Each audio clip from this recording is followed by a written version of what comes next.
What a show for you guys tonight. I'll tell you. It's great to be back here. Great to be back on Thursday night, you guys. Going to be a great show. A lot of news happening. You know, that's what we do here. Just to remind everybody, we cover the news. That's what we love to do. We talk about the news and we talk about new games coming out. And, of course, Nib plays games while we talk about the news. Nib is multi-talented. I see him with that place. I see that PlayStation like the mic logo. Quality of the DualSense. That's all. Well, thank you. I appreciate it for making it portable, Nib. I really do appreciate it. The great Nib is with us tonight. Guys, do me a favor, will you? Hit that like button. I promise you, you're going to love tonight's show. You know, you've got a lot of passionate people on this panel, and I've known these folks for a very long time. These are some great friends, known for over a decade now. Talk behind the scenes, talk during gaming, talking on podcasts. So it's a real pleasure to have these guys on the show and together. The great Crap Gamer is back with us. Crap, you know, like I said, generally, I know that you take a few trips around the studio before we go live, Crap, which I always enjoy. But great to have you here. I've been going later, so you're on time again. Fantastic. The great Crap Gamer. Crap, I know you're wicked opinionated about today. That's why I tried to keep the panel light because you guys got a lot to sound off on. But Crap, how you doing tonight, buddy? And as always, great that you're here with us. I don't think Crap's mic's working, to be honest with you, because I haven't heard him yet. Crap, I know you're there. Yeah, he would have said something pretty sure. I think he's having microphone problems. He's going to write me in a second. We'll get to the great Crap Gamer in a second. I'll go to the next panel member. The great Death Singer is with us. Death Singer, you as well. Me and you were going back and forth before the show on a couple of topics tonight, so I already know tonight's going to be a good one. It's going to be a great one, as a matter of fact. But Death Singer, how you doing tonight? Oh, I'm doing great. I just got access to... Oh, never mind. What the hell is that? Access to the playtest for Marathon.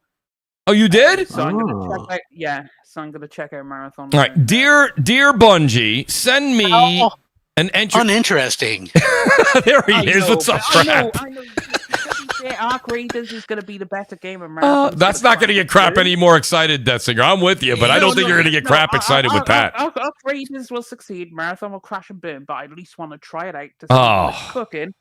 I will say, I'm not excited that I saw people getting what you got, that you know, the ability to go back in to test it out again. I thought they were going to take a good year and work on this bad boy. I didn't want them to take a month and a half off. I mean, you know, to figure it out. They need more than that. We'll see, though. We'll see, Death Singer. We'll wait till when you can speak upon it. I know there's an NDA in there somewhere, but the great Death Singer is with us. You guys already know Nib. Nib is back. Nib, I got to be honest with you. You're very opinion. You wrote me as well. You're like, I really have to talk on a couple of these topics tonight. Nib, great to have you back on the show. Also, you must be extremely rested after last Thursday's siesta you took. That was fantastic. The great... I was KO, dude. I had such a crazy weekend because there was a stag do and that's right. Wait for the weekend, and I think in 3 days I slept 5 hours.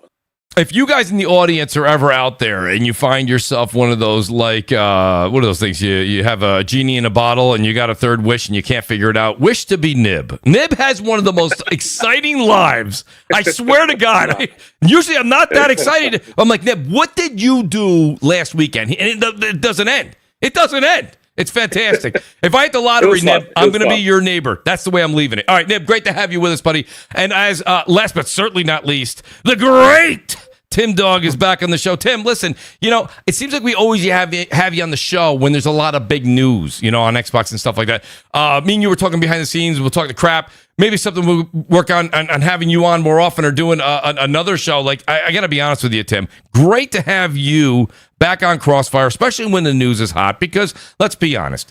You really are in the know. You know what's going on. You've said this over and over again on X. You've said, listen, I came out. This is what I said.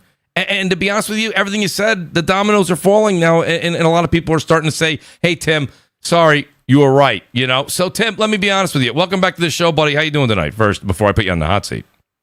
Well, no, I mean, I appreciate you kind of like, I know there was a lot of time where like people like Tim's crazy and they made me out like this total nut job that was screaming at the at, you know on a you know in the middle of the city, like when you walk in and you know the world is ending, you know. But no, I mean I mean there were certain people in this community that really kind of knew me for a long time, knew that when I did say, stuff that I did come from a very good spot, and also a knowledgeable spot. I mean, listen, I've been doing this since 2007, talking about Xbox and everything, and then I got an inside view. And when I was at those tables, and I was when I was at dinner and stuff like that, I made relationships. And one thing about me is I never took that opportunity or that chance. I always listened, and I listened very closely. So, and I've asked very tough questions. I wasn't like, "Hey guys, this is great." I was like, asking real questions, and they liked that. And I made relationships. So I still talk to people, and I still care about people that are at Xbox. So it's, I hear a lot of things. So when I hear those things, I don't want to ever give away my people who talk to me. Yep. But I also, you can get a sense of things if you listen to the things that I say. I'm not like somebody who's just blowing things out in the air and just expecting. I have no skin in this game. I don't make money Right. off this. I never did. That's right. So that's basically, I appreciate that speaks volumes. That speaks volumes, though, Tim. I mean, yeah. Well, I mean, I was just always as bad as it is. I want them to, like, they're in the position where, like, I want management change, leadership change, but I don't want Xbox to die. Like, I saw one post. I don't really want to go into it, but I don't really want to cheer on a death. I want them to actually just, like, maybe kind of get some, like, leadership that understands what's going on here, and then or sell it, do something. I don't want to see the brand go away, and it's heading that way 100%. Yeah, no, I do agree with you. But the thing is, Tim, when it's a conglomerate, a big company like this, it's like a cruise ship. You can't just make a quick right turn. So if this is where they're going with it, they generally try it out, and then if it doesn't work after a couple of years, maybe they will do one of those two options you just presented. We'll see. Yeah. I mean, time will tell. I'll start with this before I ask the question. Bethany J says, can Tim Dog answer? Game Pass has 1,547 games, only 234 play anywhere. Are these the only, in quotes, Xbox, end quote, games that work on ROG? Is that a true Xbox experience? I mean, I think he knows the answer to that. Shout out to Bethany J. Yeah, I think your answer is go to the cloud and deal with lag. Right, exactly. Well, I'll ask you this, Tim, and I know Kraft's very opinionated. He wants to get in there, and Nib as well. Let's just start next Xbox. We'll start there because I think that really kind of stems out. Next Xbox, very premium, very high-end, and very expensive. What is the logic behind Xbox's next console? Will they erase themselves from existence with this model? What do you think, Tim? And then you can kind of divulge on how you got to that thought process on what you think the next Xbox really will be and how it'll play out. Well, I still am holding that there won't be hardware because I just kind of think that there's certain things that are going on with an Xbox that could affect them where, you mentioned the cruise ship and do a right turn. That is true. But when it is uncomfortable for people like Satya and Amy, that's when things happen real quick. So I just think that there's a lot of things that are going on that have yet to come out, that when they do come out, it might affect the mothership. And when that happens and it's uncomfortable, they will quickly dispose of something. So if it does come out, their idea is basically pre-built market, premium. They're going after the whales. They want to make the money off of them. The whales are people who spend a ton of money in the ecosystem, and Xbox has always had a ton of them. The thing is that they are going after a very small market. You could argue, I don't know how many chips you're talking about with the third-party OEMs involved. I would say I think maybe 10 at the most, and I think that's way too high. I'm thinking like 7, and that's including Xbox and OEM. So you're basically going from a market that's 35 million, and you're conceding that whole entire market, and you're saying, "Hey, we're going after that." And the reason why they did that is because this is Sarah's brainchild. Because she has to sell Satya on something. You have to realize something. The 30% is streamlined because Satya wants a streamlined ideology and everything that they have, all their sectors, whether it's LinkedIn or it's the cloud. Yep. They want everything in line. So the 30% is, it's usually 40, but they kind of said, oh yeah, we'll just do 30. But 30 is a ridiculous number that's never going to be attainable. And if it is attainable, it's just going to be like the most type of, you cutting your arm off and you're cutting your consumer's arm off and being like, hey, just deal with it, guy. Play with your right hand, the left hand. So she sold him on cloud, AI, Copilot, and the final thing was Windows. Cloud, AI, Windows, and that's basically that tingled Satya's senses. Satya is clueless on gaming. I sat with the man. I was interviewed with him. He's totally a visionary, brilliant man. But not everyone can be a genius in every aspect and know all the cultures and all the intricacies that go on with our community. And he's one of them. So he's like, okay, we'll do this. The problem is that just like with the ABK meeting, with the deal is that they're not doing their homework here. Right. And this, to me, is a drastic change. I think that you've conditioned customers of Xbox to realize that it is a console that competes with Sony that is a $300 to $500 price thing. If you come out with something, and now I'm hearing $1,500 to $2,000, if you come out with something, no matter how cool the thing is, I think you could do well with the market that you go after, but that market comparatively to even a underperforming market with the 35 million is still drastically small. So you're talking about really honing this down.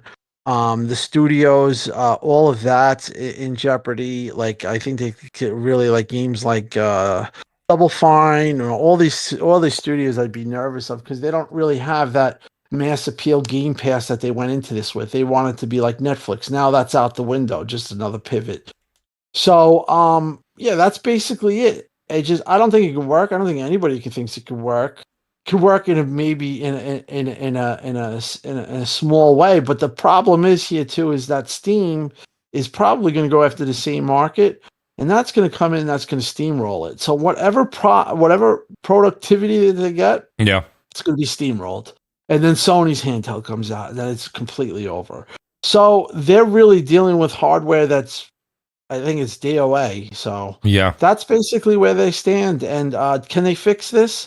Just put it this way. Jay Allard says no. And that was when he was asked in 2024 by somebody, they asked him on the side. And today I got affirmation that was, if that's the right word, confirmation that is actually true. And he actually wanted to come back to Xbox around 2018, but Phil didn't want him. Who's this? Jay Allard. Oh, Jay Allard. Okay. Yeah.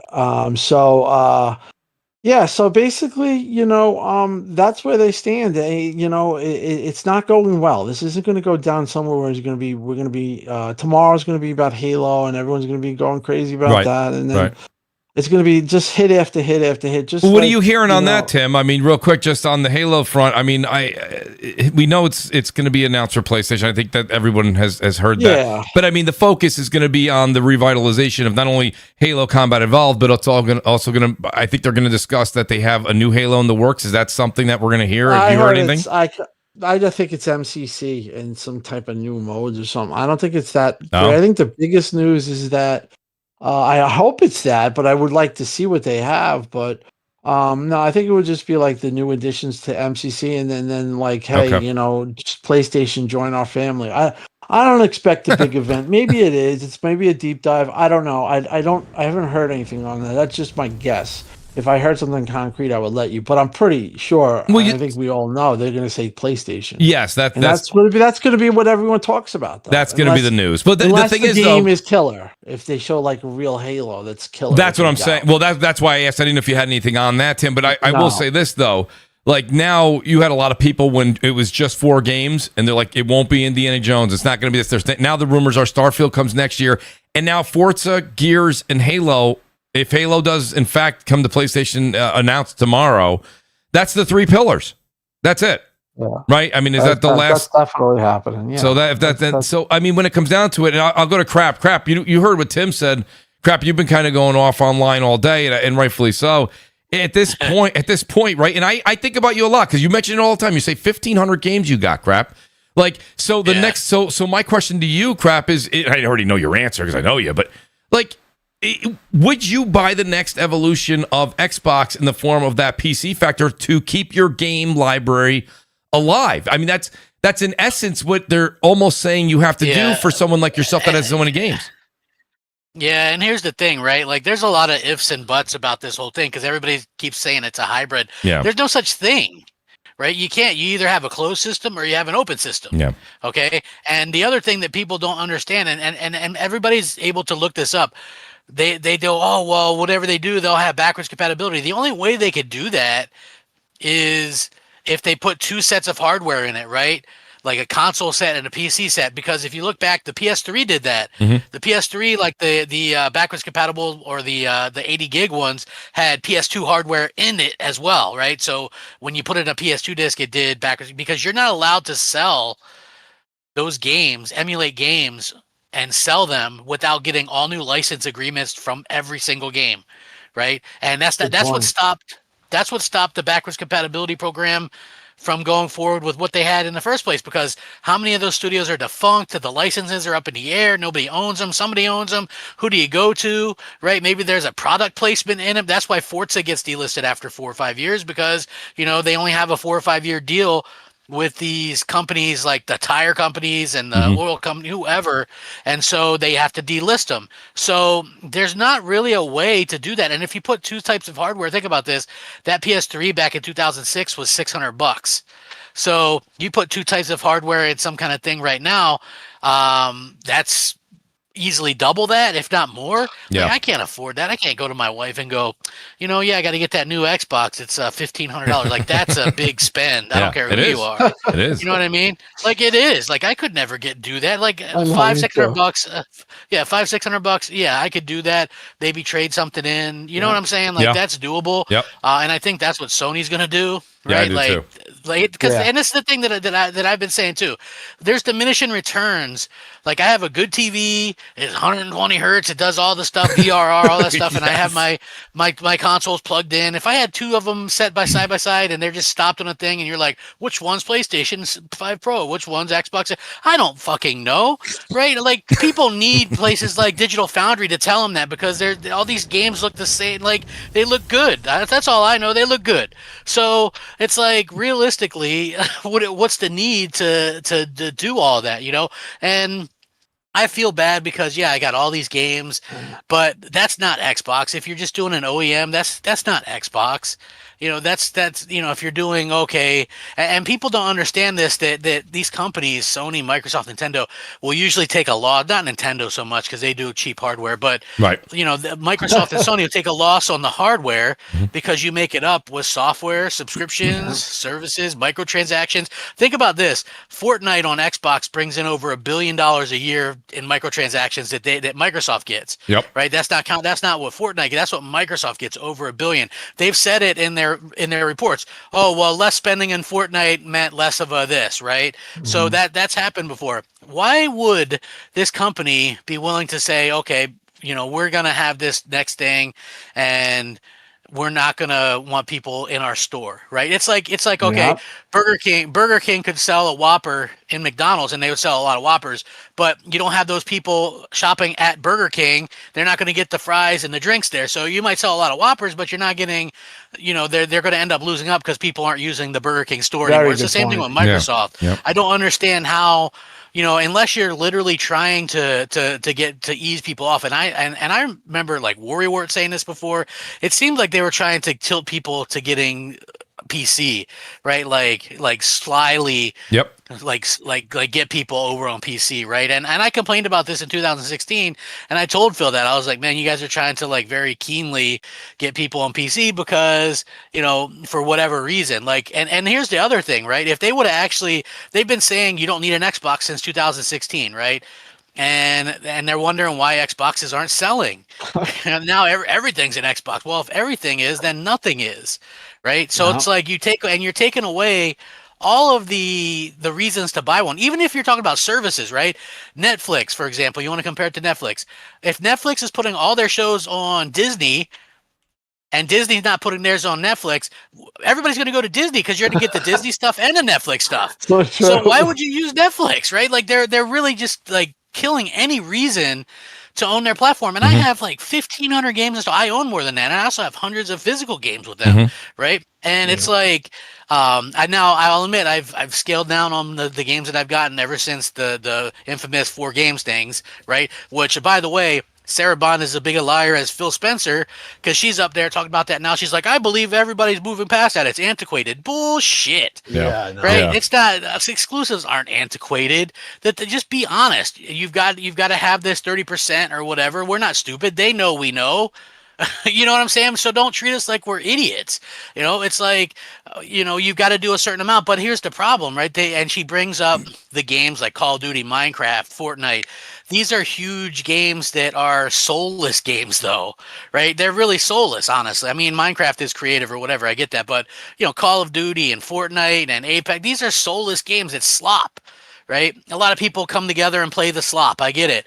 But why does every game have to be there? Are they really getting anything out of Hellblade 2 being on PlayStation? Are they going to get anything out of South of Midnight or Avowed being on PlayStation? They're not. They didn't get anything out of Pentiment. Doesn't make sense, bro. It doesn't make sense. It's probably Doesn't cost make them any more to sense. port. I It think I probably know cost the more to answer. port that. Yeah, it probably cost more to port those games than they made, right? So the only games that have done well on PlayStation are, you could say Sea of Thieves, which is already dead on PlayStation, and you could say Forza Horizon 5, and that's because that game is just like there's nothing else like it.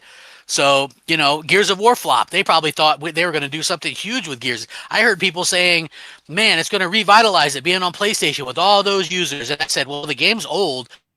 And I played through the campaign recently, and I'm like, this was brilliant back in 2006, but in 2025, it's very limited, slow, clunky. It's still a good story and stuff, but it's just not it. And I said the same thing about Halo. Now the rumor is that they're remaking CE completely because they know it. But the problem is, Gears and Halo's time have really passed. Right, all the kids, the ADHD kids and the crowd and all that, they want that Fortnite with the stupid skins and you know what I mean. And that's even Call of Duty tried to copy that. Then you had the hardcore fans going, "Whoa, we don't want to play as Beavis and Butthead in Call of Duty or Seth Rogen." You know what I mean? It's like you can't just pigeonhole all this stuff and do that. It doesn't make sense. And Microsoft is doing that, and I just don't think those games are big. In fact, you lose a lot for it, right? So Halo 5, why isn't the game on PC? Because they designed it specifically for console, right? And it wouldn't work on PC. It doesn't have anything to do with, they couldn't, it just wouldn't play well on PC the way that it's designed. And that's the way it should be. There's certain games, I think Gears of War is one of these games, and that game is not designed for PC. It doesn't play well on PC. Nobody plays it on PC, They try to force crossplay on you because there's hardly anybody on the PC side of it. There's nobody on there. So it's like one of those things, that game should have never went anywhere else. That was some of these games lose what's special about them, and it's not trying to wall the garden because I own all the platforms, right? So it's not like, we'll take down the walls or whatever. It's not that. It's just that they lose what's special when you're not getting the game designed specifically for that. And I saw an interview recently where who was it? One of the developers for Astrobot said they don't even think about anything else. They don't think about PC. They don't think about anything else. They do specifically for PlayStation, and then if it has to go to PC, they'll deal with it or work around or something. But they don't worry about that. Whereas Microsoft is all, now we got to get our game for this, and this, and even the games like Doom, Dark Ages didn't sell well on PlayStation. Indiana Jones didn't sell well on PlayStation. No, it didn't. These games did not sell well on PlayStation. So it's like, and I mentioned this earlier because somebody, I see these Xbox fans, quote unquote, and I asked him, and I think I asked you in a DM, I'm like, were we ever this insufferable? No. Because these guys are really out of their minds. No, they're not. Yeah, they're cheering. They're cheering they've released released 10 games that have scored 80 score Metacritic or whatever, but I'm like, those 10 games all came to PlayStation. How's that a win? And they still don't have, and these 10 games would have released with or without Microsoft buying them, right? And they would have been good with or without, right? And at the end of the day, Microsoft still lacks that big masterpiece 90 something rated that makes people take them seriously. They don't have that. And they keep trying to dig to the well for Halo and all this other kind of stuff, and it's just kind of unfortunate the way that things are kind of happening. And I saw people today trying to let Phil off the hook, which I thought was stupid. I was going to say, that was my point. Go ahead, Crap. I'll let you finish. Yeah, Phil's been in charge for over a decade and hasn't done anything. Yeah. Right? Like, Well, it's funny 'cause he hasn't done anything. Crap. Tim was saying, that it was Sarah's pitch and this, and I'm like wondering. I'm like, if it's Sarah's pitch and it's this, where was Phil? He's the CEO. Like, Well, right? Well, I mean, he had just say that. I just want to say one thing. I think Phil had something to say, right, Tim? I mean, he had, right? I'm assuming. I don't know. He had something to say, but listen, he backed her. He's grooming her to be the next Xbox. So she basically took this is her baby. It's obvious. Phil, listen, he screwed his whole thing up because he should have just left when they pushed it. Like I said, the reason why I went crazy was because they were dictating to him once that whole thing happened, and I think Crap really broke it down why exclusives matter, and that even going to PC when I know Crap was very with Quantum Break and he was he should have been listened to because. It really is true. People like exclusives now. They want to say that we're old hats and we're antiquated and this and that. Listen, you apply exclusives to everything. To going to a bar, you have a VIP section. People like to feel special. Yeah. And when they saw that, when they try to make it like it's not like that, now you're not being genuine. You're being disingenuous. So. Is what it is. So, I mean, they're screwed up, man. I mean, if just one point. You brought up the point about the store. Yeah. You know why that's not being talked about? Because when you bring that up in the meeting, you're hushed and then you're disregarded.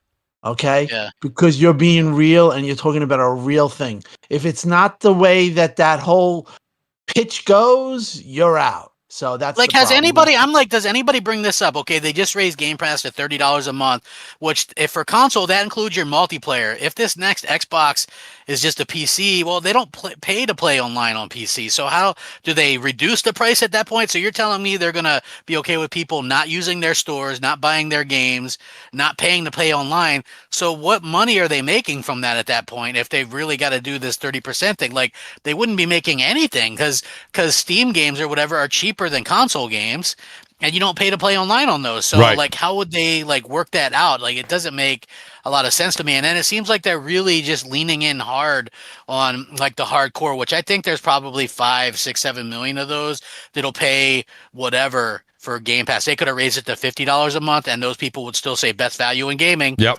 Right. And, it's the same thing with whatever. It's like now people are back on, oh, well, I'll pay for that premium, the premium Xbox and play the best. It's like, you paid for the premium Xbox right now. It's like, and we got the worst versions a lot of the time, because the developers are going to really spend time on PlayStation, which, by the way, if PlayStation comes out with a $500-$600 console, that they're going to sell 150 million plus. Yeah. Right? Like, people are just going to buy it, right? They'll have no competition, and whatever Microsoft is doing is no longer competition. You could buy a $600 PlayStation 6 and play the Xbox and PlayStation games and have fun, or you can spend $1,500 on the Xbox and deal with the hassles of PC and cheaters online and all that kind of stuff. Like, that's really, and the funniest thing is this ROG Xbox thing or whatever is not an Xbox, but the reviews that I read for it, everybody's like, I suggest you take it apart, change the VRAM, do this, upgrade this because it's glitchy, it's Windows. It's like, are they really going to run Windows instead of the how many people do you work with or know in your neighborhood that can't wait to go grab a gaming console and go home and update Windows and your drivers and everything? Yeah, I mean, listen, it's insane. It's not something. Big picture mode in this. Like, how about the picture mode is I pop my game in and I push play and I fucking play my game, right? How's that for you, right? I don't have to mess with sliders. I don't got to do this. I don't got to import a file. It's not going to glitch up. It's like the Xbox OS, even though it's not as good or smooth as the PlayStation one, and that's just factual.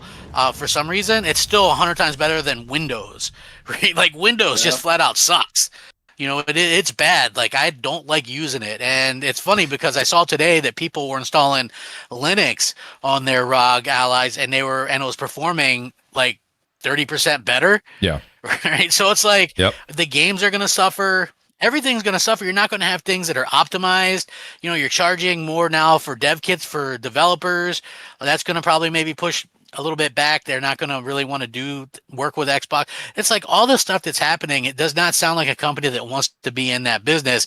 And like Mikey Barra said, like just stop dipping your toe in. Either do something, switch around and make exclusive better, or don't. Important again, and or leave or get out of it. Yeah, because what they're doing it doesn't really make sense, and it really hurts the fans like me and Tim and just like in general, because we're the ones that are like, hurting the most, because I know Tim's got like 1,500 games too.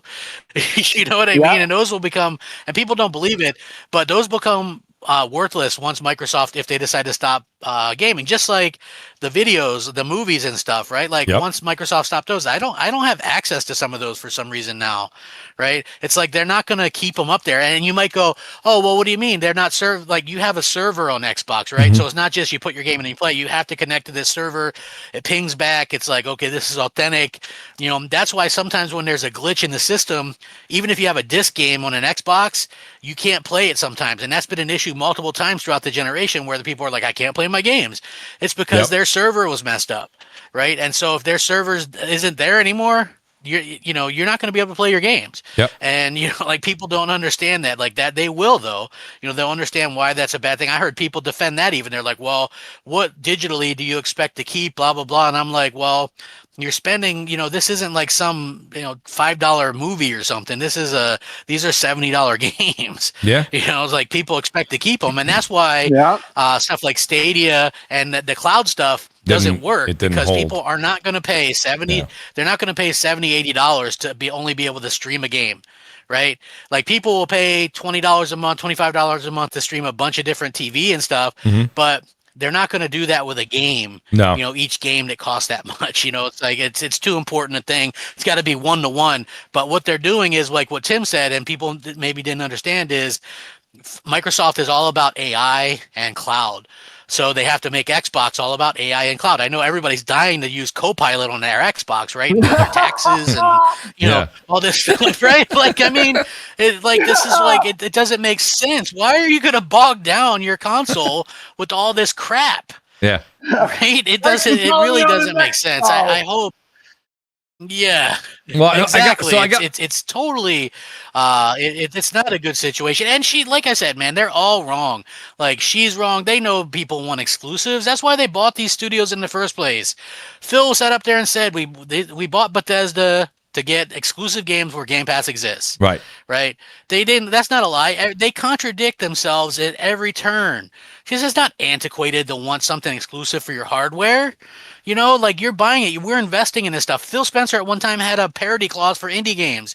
He's like, I want our gamers to feel, like they're not, second-class citizens. We get games at the same time, or we get it first. Right? That's the way it should be. There was nothing wrong with that. Yeah. Right? Like, honestly, they said these things. It's just so ridiculous that, like, they said these things crap, and then months later, they kind of went back on it, and they always go back. They always go back. I mean, I got a couple of super chats. Shout out to Brap, who just joined us, too. Shout out to Glinter. He says, not even Chauncey Billups would bet on Xbox. That's a little too early, Glinter. Little too early, Glinter. Oh, man. That's a good Mooch. That's a good one. Shout out to El Nini for the super chat. He didn't put a comment, but El Nini's always here. Thank you. Glassdoor Gamer says, Xbox is like a sports team that's going to relocate. It's just biding time, and the fans are hoping for a new stadium. Like the Jets. Yeah, well, the Jets being one of them. Ocelot, he says if it's a hybrid, because it's a PC that can't change out parts. Wooly Gamer, shout out the great Wooly Gamer. He says also they wouldn't support 2 SKUs for the same box. I think that's tongue in cheek, Wooly, right? Wooly's saying we already have 2 SKUs. Shout out to Ocelot for becoming a family member of the Mooch Maniacs. I appreciate that, Ocelot. Thank you, buddy. Lord Metroid says, ask Nintendo if exclusives are antiquated, please. Shout out to the great Lord Metroid. I'm trying to see here. T. Morris, he says, I have a feeling that Phil will be gone by the end of the year. And I don't know. Tim, you touched on that, and I want to get Nib and Death Singer and Brapp in here. But Tim, you did mention that he may retire at the end of this year, or was that just more of just a thought on your part? I'm hearing he's checked out for a while. I thought it was at the Game Awards, but I talked to Jeff, and he said he hasn't heard anything, but he might not try to be spilled because he contacted me. Yeah, I mean, he's not in charge. You can obviously tell when she's doing all the interviews and she's being the spokesperson that's typically something where Phil would be doing. If you remember with Xbox X, Xbox One X, he was in New York. I met him. We were in New York City together. Yep. He gave out Xboxes and he gave out all this stuff, controllers in the city at the Windows store. And then you have this, and it's like muted, and then they have this stupid canned preset interview with preset questions by this guy Tim from Mashable. He's a disgrace to journalism. Didn't ask any question. He framed himself as wanting to. It's like, yeah, whatever. Just watch that thing. That thing is the most infuriating thing I've ever seen in a long time. Sarah is completely. I don't know what the word she is. She's diabolical. He's incompetent. Like, people don't know. People don't know this, right? So Phil was at Xbox for 25 years before he got made head of Xbox and worked in gaming his entire time. She came over from T-Mobile 5 years ago and is somehow president of Xbox right now, right? Like, I mean, she's not a gamer. Somehow. Yeah, well, this is Mooch. This is Mooch's channel. I'm not going to cause controversy on his channel, but again, like, she's not a gamer. She doesn't know anything. Like, it's true, Mooch. I ain't gonna, you know what I'm saying? Like, it is what it is. I feel the way I feel about it, but she doesn't. She doesn't know what she's doing. She doesn't know what she's doing. She's inadequate for the job. But do you think anyone in Xbox does, though? Do you think Phil Spencer? I was just gonna say. Yeah, because Phil Spencer, before when he was head of Xbox Studios, he actually oversaw like the worst run of games they've had, like post Xbox 360. So I was going to say, to me, I don't know how he still has a job because he's much better than her. Okay, let me just explain. Based on what, though? Well, he does understand. He understands gaming somewhat, I think. I mean, listen. I don't know about that, dude. I think everything I've ever seen him like champion has either turned out terrible or been cancelled. Like, I don't know. Let me explain something to you. Okay. Satya from 2013, 2014 wanted to spin off Xbox, okay? Phil sold him in 2014 and then sold him again in 2017. And then now she's selling him in 2025. Well, he sold him in 2020 with Xbox. At every turn, they wanted Xbox gone. So Phil is known as a great PR guy. He is a gamer 100%, and he does understand a lot about gaming. It's just that I think he's just like the used car salesman, basically. To me, that's how he comes up. He is. And he sold Satya on something after. Listen, if I look back and I'm honest, after the whole thing in 2013, that was the real death blow.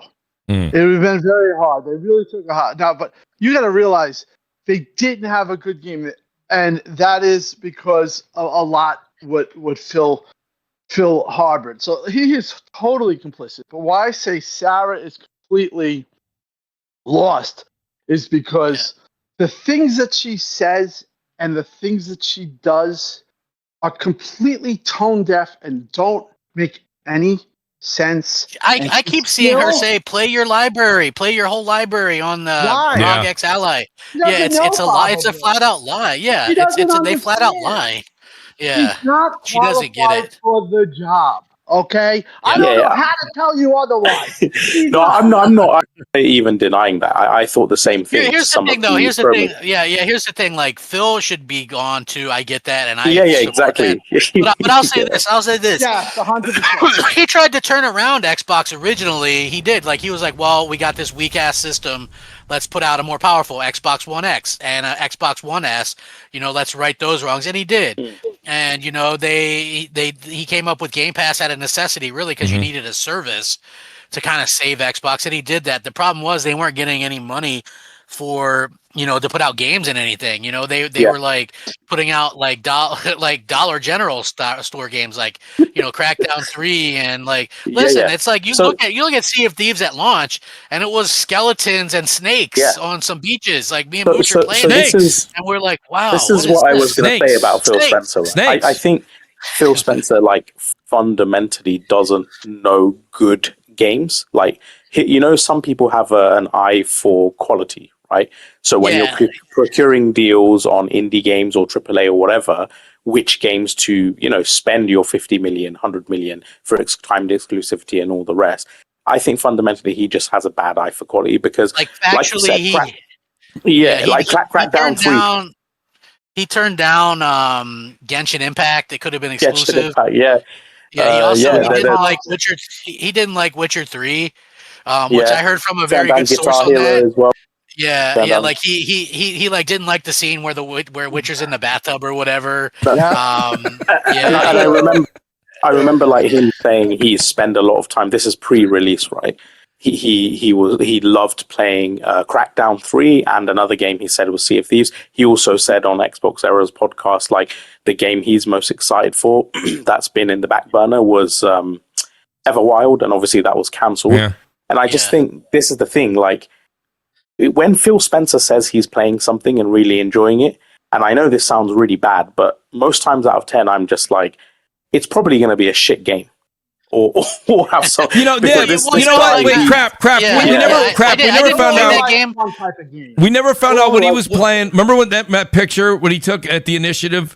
What was he ever playing there? He's like, I can't wait to see you guys are going to play this. And then he said Crackdown 3 was going to be great. I had no idea. But what the hell is that? What the hell is that game that came out last year? It was that game that I don't not making light of it, but it was that game that team was making that was in Ukraine. Stalker 2?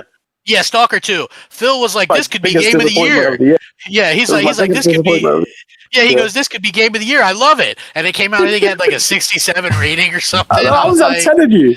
So I remember I read an interview once where he said like, he's quite surprised by some of the reviews of some of the games they've had over the years. Yeah. And I'm like, motherfucker, why are you surprised?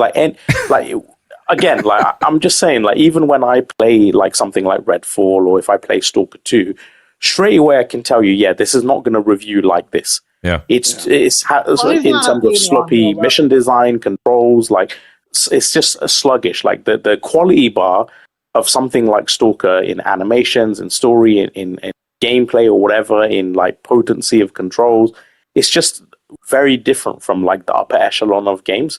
So for him to say it's like a game of the year, when again, it just makes me think, bro, like, what is wrong with you? Like, where is your eye for quality and the barometer for as high as things can go? Like, and again, I'm not like knocking Stalker 2 so much because they obviously went through their own shit and they relocated a bunch of times. Mm-hmm. I'm just talking purely on the merits of the game itself. Yeah. I'll tell you a guy. I don't want to interrupt you, but go ahead. No. Go for it. You said something that made me really think. You were like, "Oh, well, who would have been good for Xbox?" I can give you one person's name, and that's Mikey Barra. Mikey Barra, exactly. That is a guy. Yeah, I agree with that. Yeah, I'd love to get Mike back. I'd love to get Mike back on the show. Listen. I don't know if this is like, I'm not going to say because I've talked to Mike in DMs and stuff, and he's a good guy. And he's like, let me tell you, there's some crazy stuff and crazy stories. But I remember one time, man, Mike was like, we're really going to put our boot on Sony's neck, man. We're really going to compete. We're going to do this. I remember him saying that exactly. Like, we're going to put our boot on Sony's neck, and I'm like, yeah, because, and here's the thing, they didn't have to beat PlayStation. You just had to be competitive and do more than what you're doing now. Because 100%. if you look at it, PlayStation has what, like 87 million consoles sold now, 90 million, whatever it is. If Xbox had 60 million, which is double than what they have now, they could have 40 million plus Game Pass subscribers. They could be doing way better than what they're doing. And like, it's like they don't understand this. They don't understand it. It's like the more consoles you sell. Yeah, well, like they're pushing cloud a lot, and it's just like nobody's playing cloud. Here's the problem. They are pushing something that they have to get Satya to buy into. And when you have people that don't understand gaming, like Sarah and Satya more so, you get an Amy. You can't expect her to know. She's a money's person. She's like, what the hell's going on? Look, if I were them, man, look, sell off Activision. To me anyway. To me anyway, spin off the Xbox division, sell off Activision, sell off Bethesda, keep 14, 15 studios. Yep. Just do your games, man. Do your stuff. That's right. Right? Like people, I'll pay the money. Like, do something like that where you put the Xbox gamer first. I'm an Xbox gamer. I don't feel first. I don't feel first. You know what I mean? Like most of the time. I think like the PlayStation gets better version of Xbox game. The rare occasion is with Outer Worlds 2, which apparently doesn't have a 60 frames option on PS5. but does on Series X. Like, to me, I would have been doing that on every game. Any game that you're putting on. Yeah. Well, Call of Duty, you guys got to play that at 30 frames. Yeah, what are you guys talking about, Going back to like Phil, I think like and I know it sounds really harsh, right? I'm coming down really strong on Phil, but this is just like something I appropriate to life in general, right? The ones you got to watch out for in life are the ones that basically lie to you and like betray your trust with a smile on their face, right? Like if someone is just naturally a dickhead or they come off a bit harsh or aggressive or whatever, yeah, they might be abrasive, but I like the fact that they wear themselves on their sleeve. Yeah. I know what I'm getting, and they're presenting themselves as. But with Phil Spencer, like it's basically just a facade, like, and it's really insidious because little things like even he said with the Series X, right? It's the best launch lineup they've ever had. They didn't even have a single exclusive, right? Year on year, he would say like, "Oh, it's the best lineup we've ever had." Like he says things that are like patently misinformed. Even like with the whole 4 games thing, I know he didn't necessarily say there wouldn't be more games, but the implication. But at the time, we already know Lucid Games, the developer, that at the time he said that Sea of Thieves was already being developed on PS5. Like the port was already in development. So there's just constantly, and I made a little video on my Twitter, and it has like 13 examples just recently of him lying or misinforming or saying something that wasn't true, whether it's about like cross-gen not holding games back, or there's just so many examples. And it's like he has this like friendly demeanor, chummy, like let me sit with you guys, let me do podcasts with you guys, I love gaming, I love you guys, it's all about the community. But it's like if it really was about the community, you wouldn't so brazenly lie about shit like that. Like or you just wouldn't say anything. Well, the thing is, wait, so, just to piggyback what you're saying, Nib, and what Crap and Tim were saying a second ago. Crap, we were on the show, and I understand things were different in 2020, so I'm not going to sit here and play Monday morning quarterback. But you remember I said this on the air. We were talking about it. Brap was even here, too, as well. And I said, you've got a new console coming out, and it legitimately had the same UI, same controller, no new games at launch. What fact, console? The controller was worse. It feels cheaper. It does feel worse. It's the first time ever I've said I prefer the DualSense hands down over the Xbox controller this generation. That's not even a discussion piece for me personally. And then but at the end of the day, no new games. I took the Xbox Series X home, plugged it in, same UI I had on my Xbox One X, and I played Assassin's Creed Valhalla, which to talk about put you into a coma. That game will do it. If you can't sleep at night, play that for a half hour. But my point being is, right? That's all people had for a while, though. Remember, everybody was running around that like everybody in the world was tweeting out, well, for $9.99, I got the best deal in gaming. I get Game Pass and this and that. And now you see the same people being like, well, 400 games. Do you really have time for that? We've been saying that for years. Years. It's crazy. The model didn't make sense. So when you guys are saying there's a lot wrong now, there's been a lot wrong. There has been. You're right. But the thing is that Phil at least kind of had it respectably. Until it went, I'll give you that. Yeah. Until that to that February 24th. Right now, we're in no man's land. It does not make sense. Everyone's like it's dying. You have Sarah coming on this interview, and she's acting like the world is the best and Xbox is great, and she loves us. And she doesn't. She's trying to we're doing this all for you guys. And they're having PR where they're coming out and say, "We listen to you guys. $10 more for a Game Pass. We're giving you what you want." Like when you're seeing that type of stuff and it's that warped, that just shows you that it's grossly mismanaged. But does Phil deserve to be fired? 100% deserve to be fired. Probably a long time ago. But he always tried to pitch it to Satya to keep Xbox alive because Satya always wanted to put the axe on it. And that's why. It's funny because people at Microsoft fall up. I've never seen anything like that in my life, right? Like the lady who was in charge. The lady who was in charge of Everwild, she ended up getting promoted to like head of everybody over there or something. Yeah, it's like crazy. I'm like, holy shit. Yeah. She's now in charge of everything. You want to really ask a real question? Go look up Catherine Gluckstein and try to understand what happened there. Why Kareem got walked out by security and treated like a piece of shit, Or ask what happened to Larry, a guy. Yeah, what did happen to Larry? That guy, you want to talk? You want to talk? Well, no, no. You don't have to say if you can't. But Larry, like, legitimately was one of the. He was an Xbox fan. That guy lived for that. Yeah. Go ahead, Brad. I said this to Tim. I said this to Tim earlier today because we were having a conversation about Major Nelson. Major Nelson was like he was Xbox. He was Xbox for a long time. For me, it was when Major Nelson said something. When he spoke, you listened.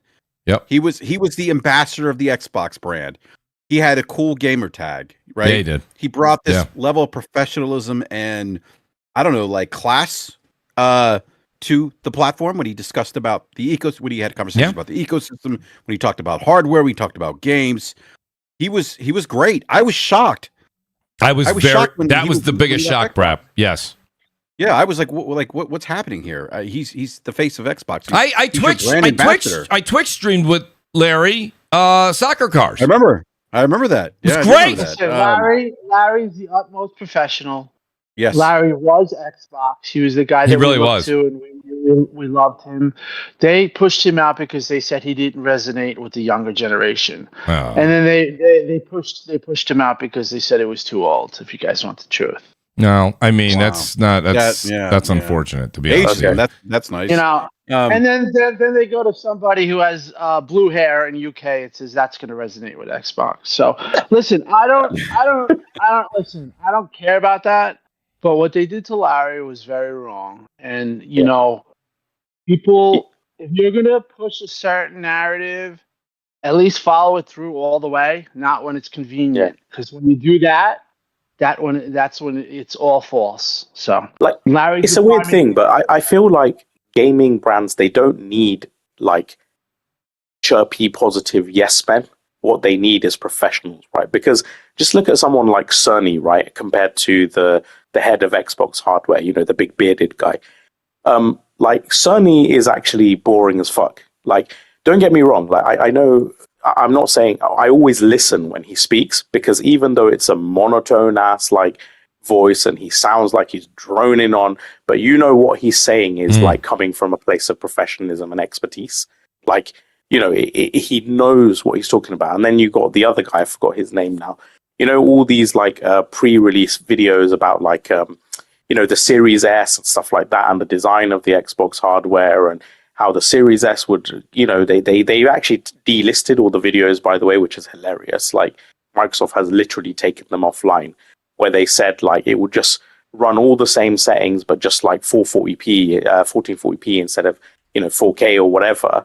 And it would be really easy for the developers. And obviously now we know it was not the case at all. Like RAM issues and all sorts of like bandwidth, blah, blah, blah. It's a real challenge to get certain assets and stuff taken over. So it was never that simple. It's like, well, how did those engineers like not foresee that? Because even like laymen like us, like, okay, like if you have this substantial difference in RAM and the bandwidth difference and everything else, there could be issues, especially when GPUs and even on the PC side, things are already RAM limited. It's like, how do the head engineers not foresee that?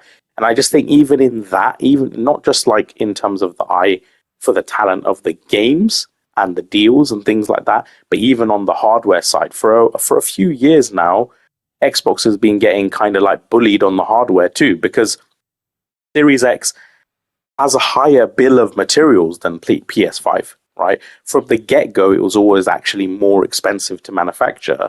And the whole thing is, it's 25-30% like, you know, advantage on the compute and everything like that.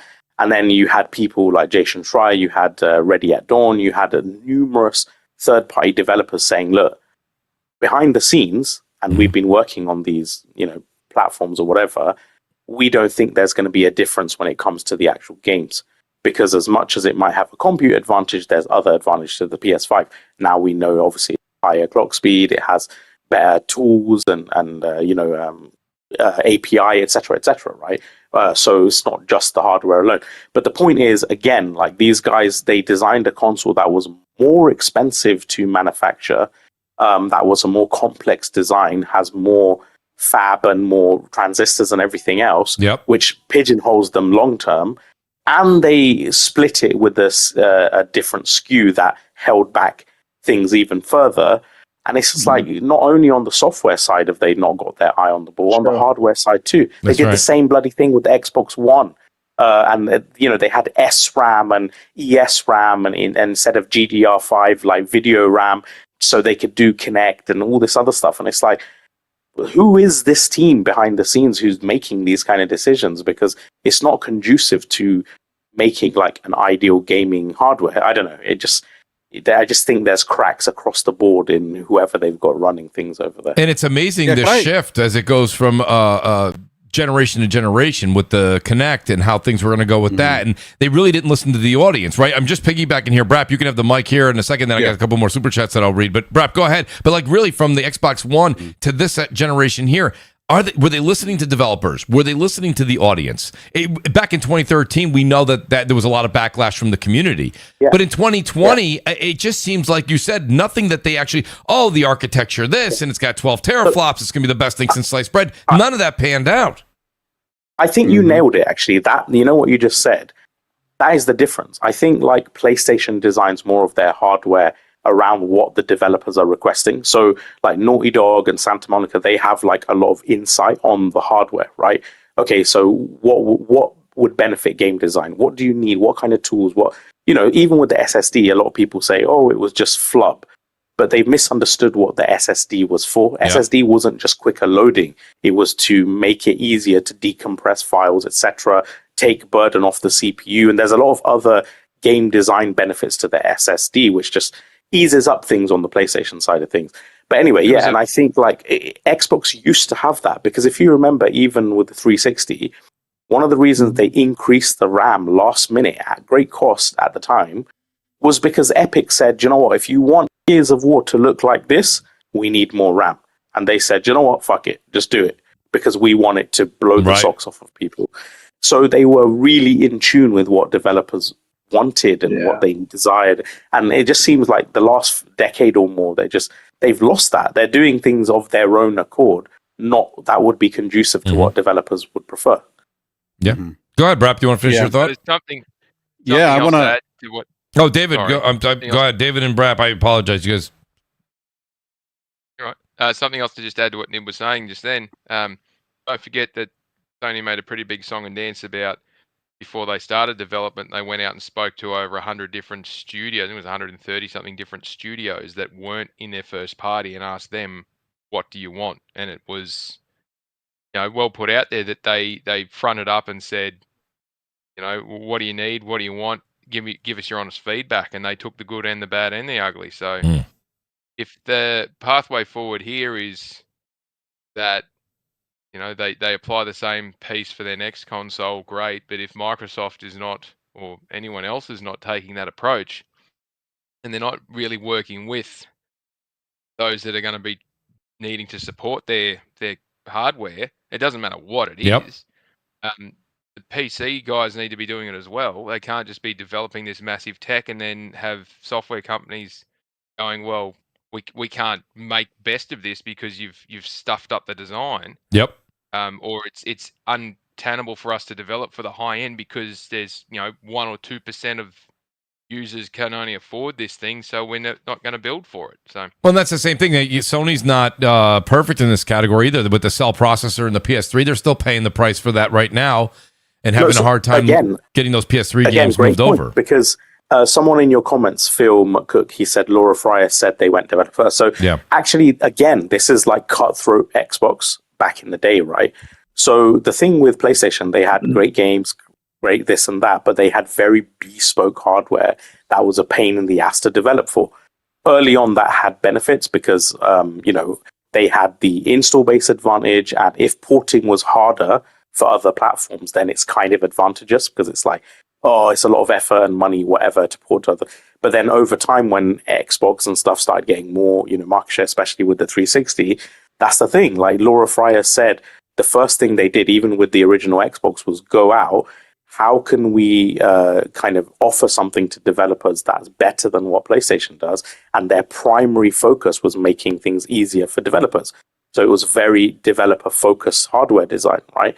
Whereas PlayStation, again, was doing this kind of like custom stuff with the emotion engine and then the cell processor, which, you could extract a lot from it, but it was a pain in the ass. And it's one of the reasons that a lot of multi-platform games were better on the 360, because this is easier to develop for. True. And again, like I just feel like they've lost that somewhere along the line. It's just, it's just. You're 100% right, and I think you brought up professionalism, and I think that ties into it.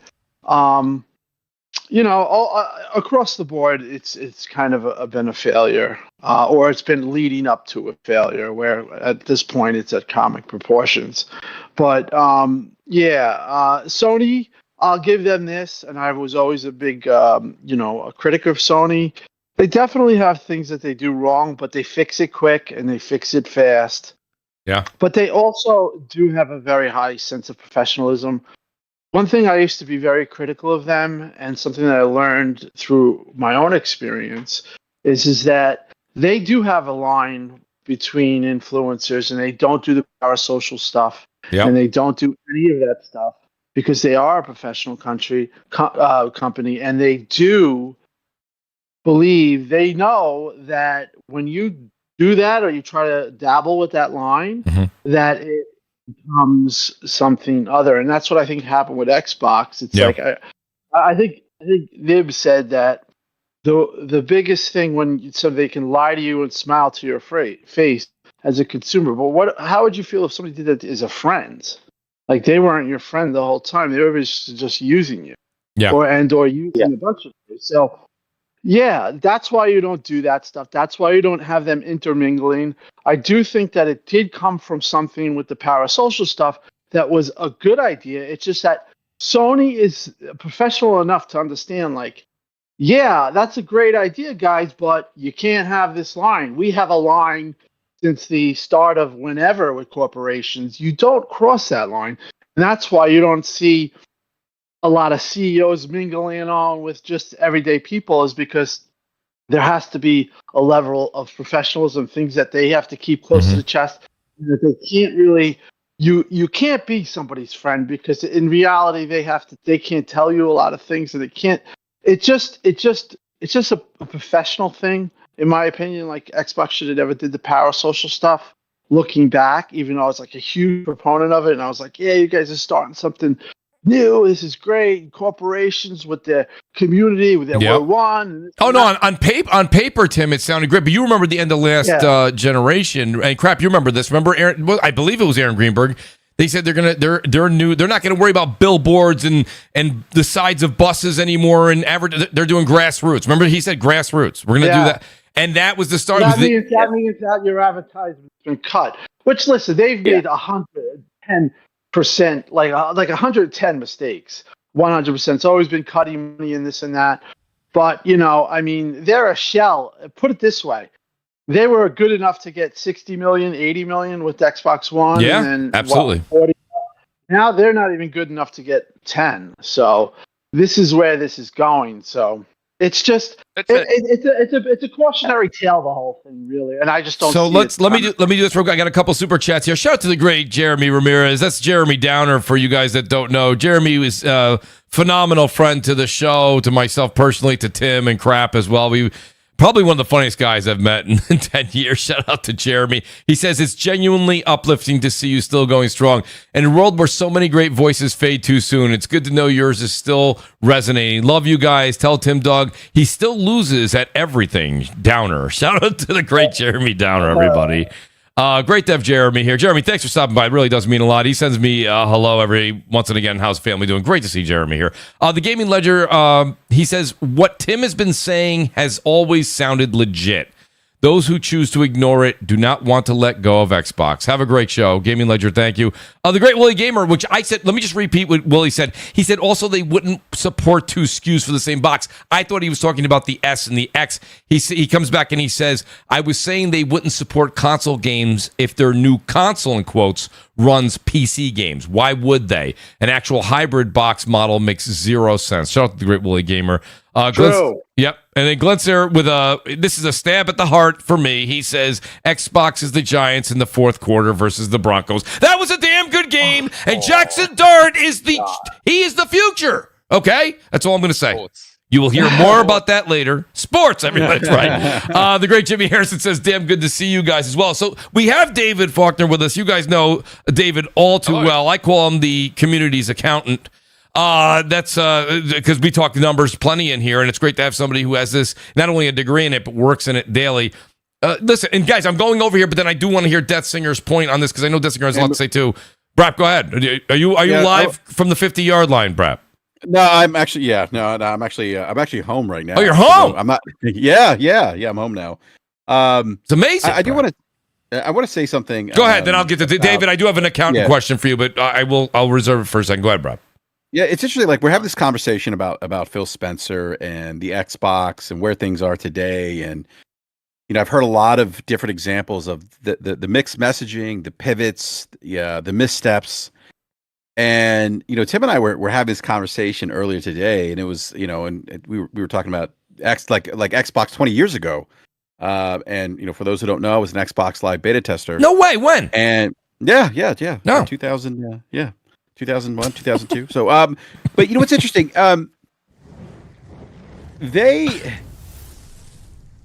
this is, and I don't know if this is like a newer generation of Xbox gamer, right? And maybe they don't have this perspective. But I said this the other day, and I said, when they released the original Xbox and they designed the hardware and they had the built-in hard drive, they got crucified for putting in a Ethernet port. Because at that time broadband really wasn't most people were still on 56K modem.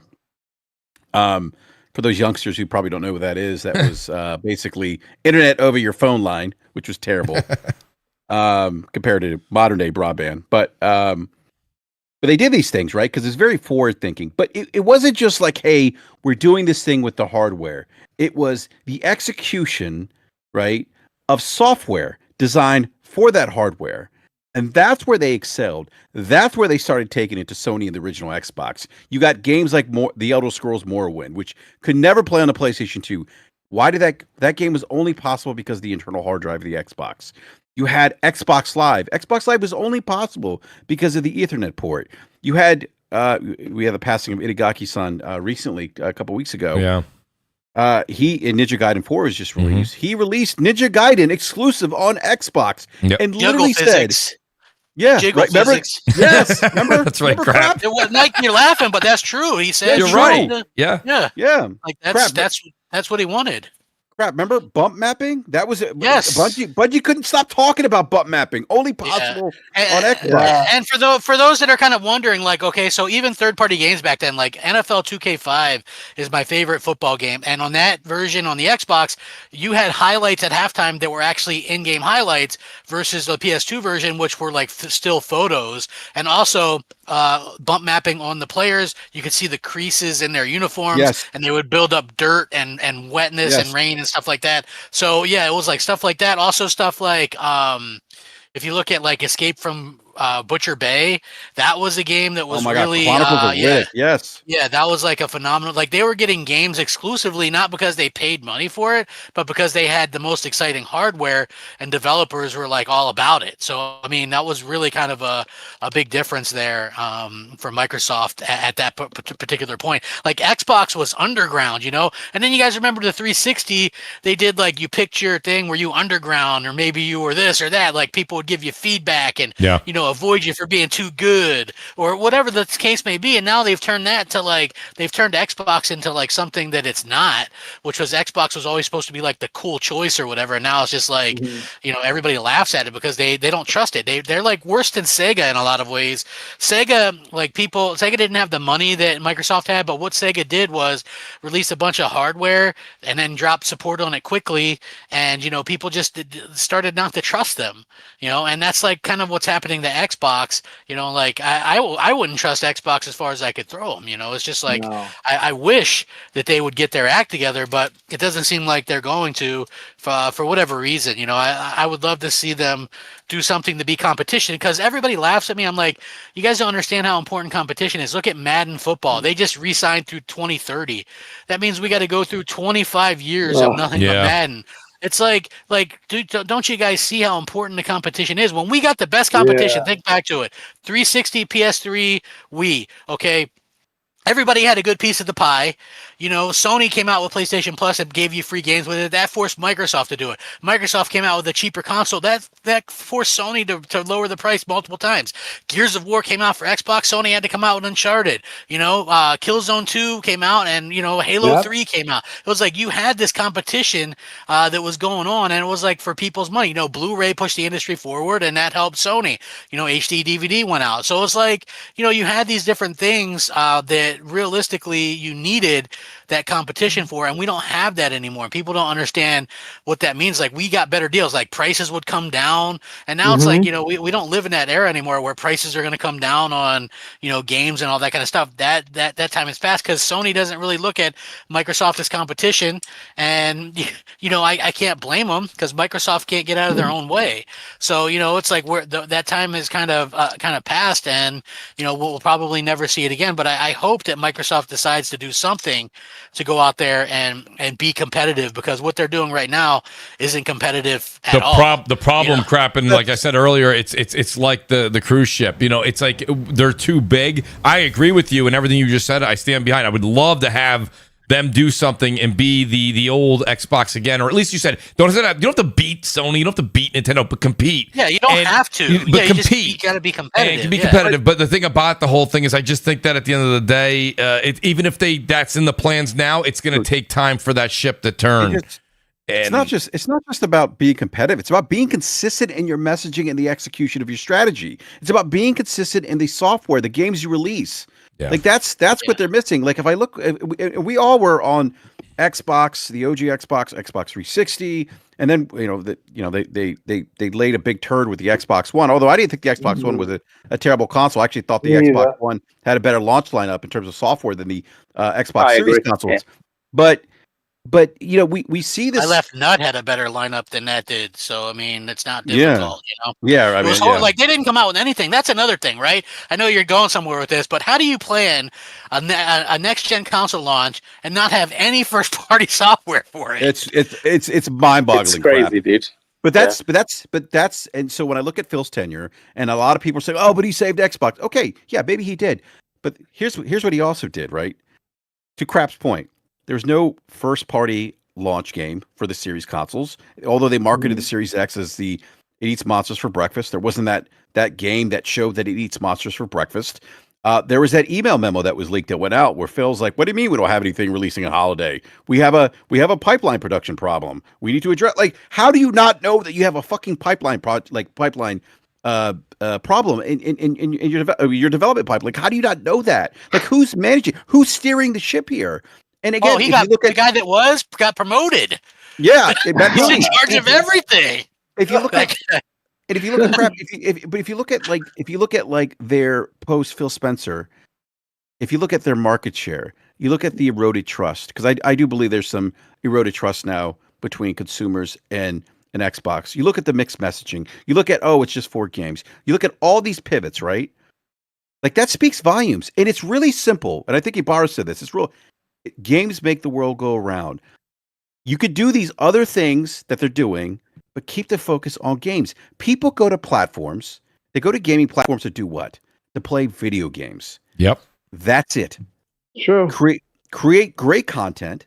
Create content you can't get anywhere else. Keep people in your ecosystem, right? Drive people to your ecosystem, right? Have those cultural moments that have impact, that get consumers talking about your platform. They haven't had that cultural moment since probably Halo, or I would say Gears. They haven't had that. What game have they released? And I'm not saying they haven't had any good games. They have. I know someone's gonna be like, "Well, they just got Ninja Gaiden 4. They just got." Well, you're Brap. You know what? And just to piggyback on what Ibarra was saying, this is what Phil said in May of 2023. I believe this is I grabbing this off of Google right now. XCast interview, Phil Spencer said simply, in quote, making great games, end quote, is not enough to significantly shift Xbox's console market share against Sony and Nintendo. So he's coming out and saying that, and he's been in the industry all these years. It is about the games, and they went and bought all these studios. They have all these games, and you even had a lot of the enthusiasts saying, "This is why you go out and make this buy. You make this exclusive." They didn't do that. They completely shifted. Right? They completely shifted strategy. But I think, and maybe Tim could add some perspective here. I think that was part of messaging. I don't know if I think there's some truth to what Phil said, but I also think that was him kind of, setting up the PRing. PRing and setting up that pivot, right? Getting his consumers, the loyal, Xbox podcasters, the pundits who lean on every word that he says, and feeding him that line of, well, you know what, guys? Yeah, Phil's right. So this is the future. Mm-hmm. This is the way the industry's going. I think that was like that used car salesman pitch. Yeah. I do think there was some truth to it. But I think this was a sales pitch. Like, we're not going to out console PlayStation, Nintendo. More exclusives aren't going to drive people to our platform. Like, what? Like, Phil, how do you think you got to the dance? You got to the dance because of exclusives. That's you didn't get to the dance because you didn't get to the dance because Madden showed up on your platform. You didn't get to the dance because you guys asked how Phil is still surviving, and from what I've always heard, I've heard this from numerous people at Xbox. He is like the ultimate craftsman, or the ultimate master class of PR. So basically, he can take something that's disastrous, and he could somehow talk it to where it's like, all right, well, this guy kind of makes a point here. I get it. You know what I mean? Like, he really has a way with words and a way with his influence that's pretty impressive, but it's not really something that you should be proud about. It's basically you're selling bullshit. He's a bullshitter. Yeah. Well, I mean, can I just say something real quick about that? Like, I go back. I remember crap. You know what? It's so funny. I'll never forget the tweet, the exchange you had with Phil Spencer over Quantum. Was it Quantum Break? Quantum Break, right? People apologize for me for that, right? They're like, you were right. But crap, but you were like, but Phil was like, oh, what's the big deal? And you're like, dude, you are devaluing you're devaluing your platform. Yeah. And you were right. And Phil was like, he did the whole sales pitch with you. Oh, well, more gamers everywhere. And everyone's like, yeah, crap. You're just a hater. What's wrong with having people having access to more games? I had like 20,000 mentions or something. It was crazy. You know what Phil did to crap? And this is what you know when you come into a point where I say Phil was not a friend, and I thought he was. But what he did to crap was basically turn the internet on him and say, F off. Crap. Yeah, I remember that. Yeah. Crap. And crap really. He gaslit crap. The whole. He gaslit him. Yeah, proper. Crap. I wanted to speak on it, but crap was kind of in a tough time of his life, and Phil just threw him to the sharks. So and that wasn't a nice thing to do. So that's what I'm talking about. Like that type of stuff that kind of like isn't good people stuff, and they act like, oh, we're about the people, we're about the community, we love you guys. Yeah. It's all to this point, like about Phil saving, it kind of like it feels like someone who's keeping a horrid marriage afloat. Like you actually should not be. You should not be in that marriage. And but babe, we'll go on a nice holiday, and it's some shitty holiday where you just fight even more. And it's like, so he's pitched these different things. Every time something he's pitched before doesn't work out, he's really good at presenting something else. Do you know what? Okay, Pack-in Connect is gonna be the one. Or you know what, having taking all our games to PC and having literally on the E3 conference, he said 650 million extra gamers. It's going to change everything, right? Like in terms of sales and charting and all that. And then it's Game Pass, and then it's like split SKU, and it's like you can keep pivoting and selling new ideas to keep them on. It's like a carrot on a stick, right? Okay, this isn't, but this has led on to this. But ultimately, you're just moving further and further away from what actually exactly. And the brand identity. Like he just moved further and further. You know what You know what I didn't like about Phil's comment to Crap Gamer? I felt like he was insulting Crap's intelligence because, like, to Crap's point, is like, Phil, you are diluting the brand. And years later now, we look back at it, and Crap was like, Crap shot off the first flare, right? The first warning shot, right? Yeah. And look how Phil responded. And Crap, you were right. Like, years later, lo and behold, here we are having the conversation. I told him, I was like, and the other thing that kind of ticked me off with that. Yeah, the whole thing that kind of ticked me off with that as well was you promote something as exclusive for 3 years, which they did, and then 3 weeks prior to launch, you're like, nope. And I had known somebody who bought an Xbox One because they thought that game looked good, and they were a PC gamer, right? And they were like, well, I bought an Xbox One. You know what I mean? So I thought it was very poorly done the way that they did it. And when you look at it, what games that Microsoft have put on PC have done well. There's only a handful, because look at it, like Hellblade 2 tanked, Avowed tanked, Hi-Fi Rush tanked. I mean, the list goes on and on in terms of what they put on PC. Yeah. Even lately, what was that game? Keeper had 100 people on it on PC. Yeah. You know what I mean? By the way, here's the irony, right? I'm sure I downloaded. I want to play it, but it's just like. That's it. These are games that I don't think are very big draws. So it don't matter how many you put them on. Just it's crazy. Well, that's the funny thing about it. Since they've actually added games to PC, and theoretically they sell games to a much bigger install than even PlayStation has. Right? Yep. Think about it. Right? 130 million on Steam, and then obviously not all PC gamers have decent rigs and stuff. But according to Phil Spencer himself, 650 million PC gamers, and then you've got whatever Xbox is. But since they've done that, not a single exclusive has actually charted or sold as much as the ones that were exclusive, like fully exclusive. Yeah. Which is hilarious, really. Like it's had the opposite effect. They have to see these figures, It loses something when they put it there, and that's what I said. Is like it loses something that's special about it. I mean, I guess Starfield did good. It dilutes the brand crap. Yeah, it does. It does. It's like, I guess Starfield did good, but like, look, Gears and Halo. They never did good on PC, really. I mean, Halo did okay for a little bit, but then they moved back because you know why? Because if you look at the top 10 PC games, they're almost the same games always, right? It's Dota 2, it's Team Fortress, it's Counter-Strike Go. Yeah. Right, it's the same League freaking games.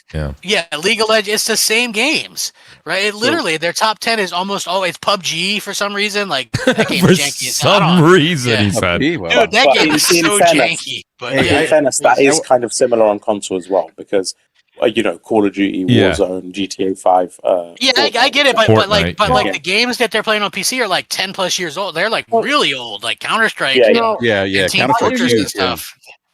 Not to go all on this, but Nib said carrot on a stick, and it's kind of perfect analogy because I remember talking to Phil about Quantum Break, and we were talking about single player exclusives, which he was now saying that they're unsustainable. He made all these statements, and Sony guys would go nuts. But he was telling me, he goes, well.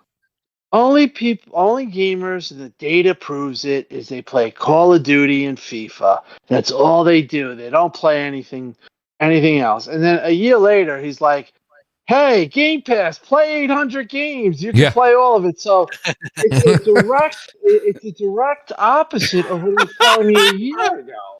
I mean, Tim, you're right. Like, this is all true. Like, so there you go. He just dangles a carrot stick, leads you that way. Yep. And then all of a sudden you're 5 miles away from home, and that's the problem. Well, I mean, Tim, to your point, I mean, he got, and I'm going to be very hard on some of these Xbox pundits and influencers.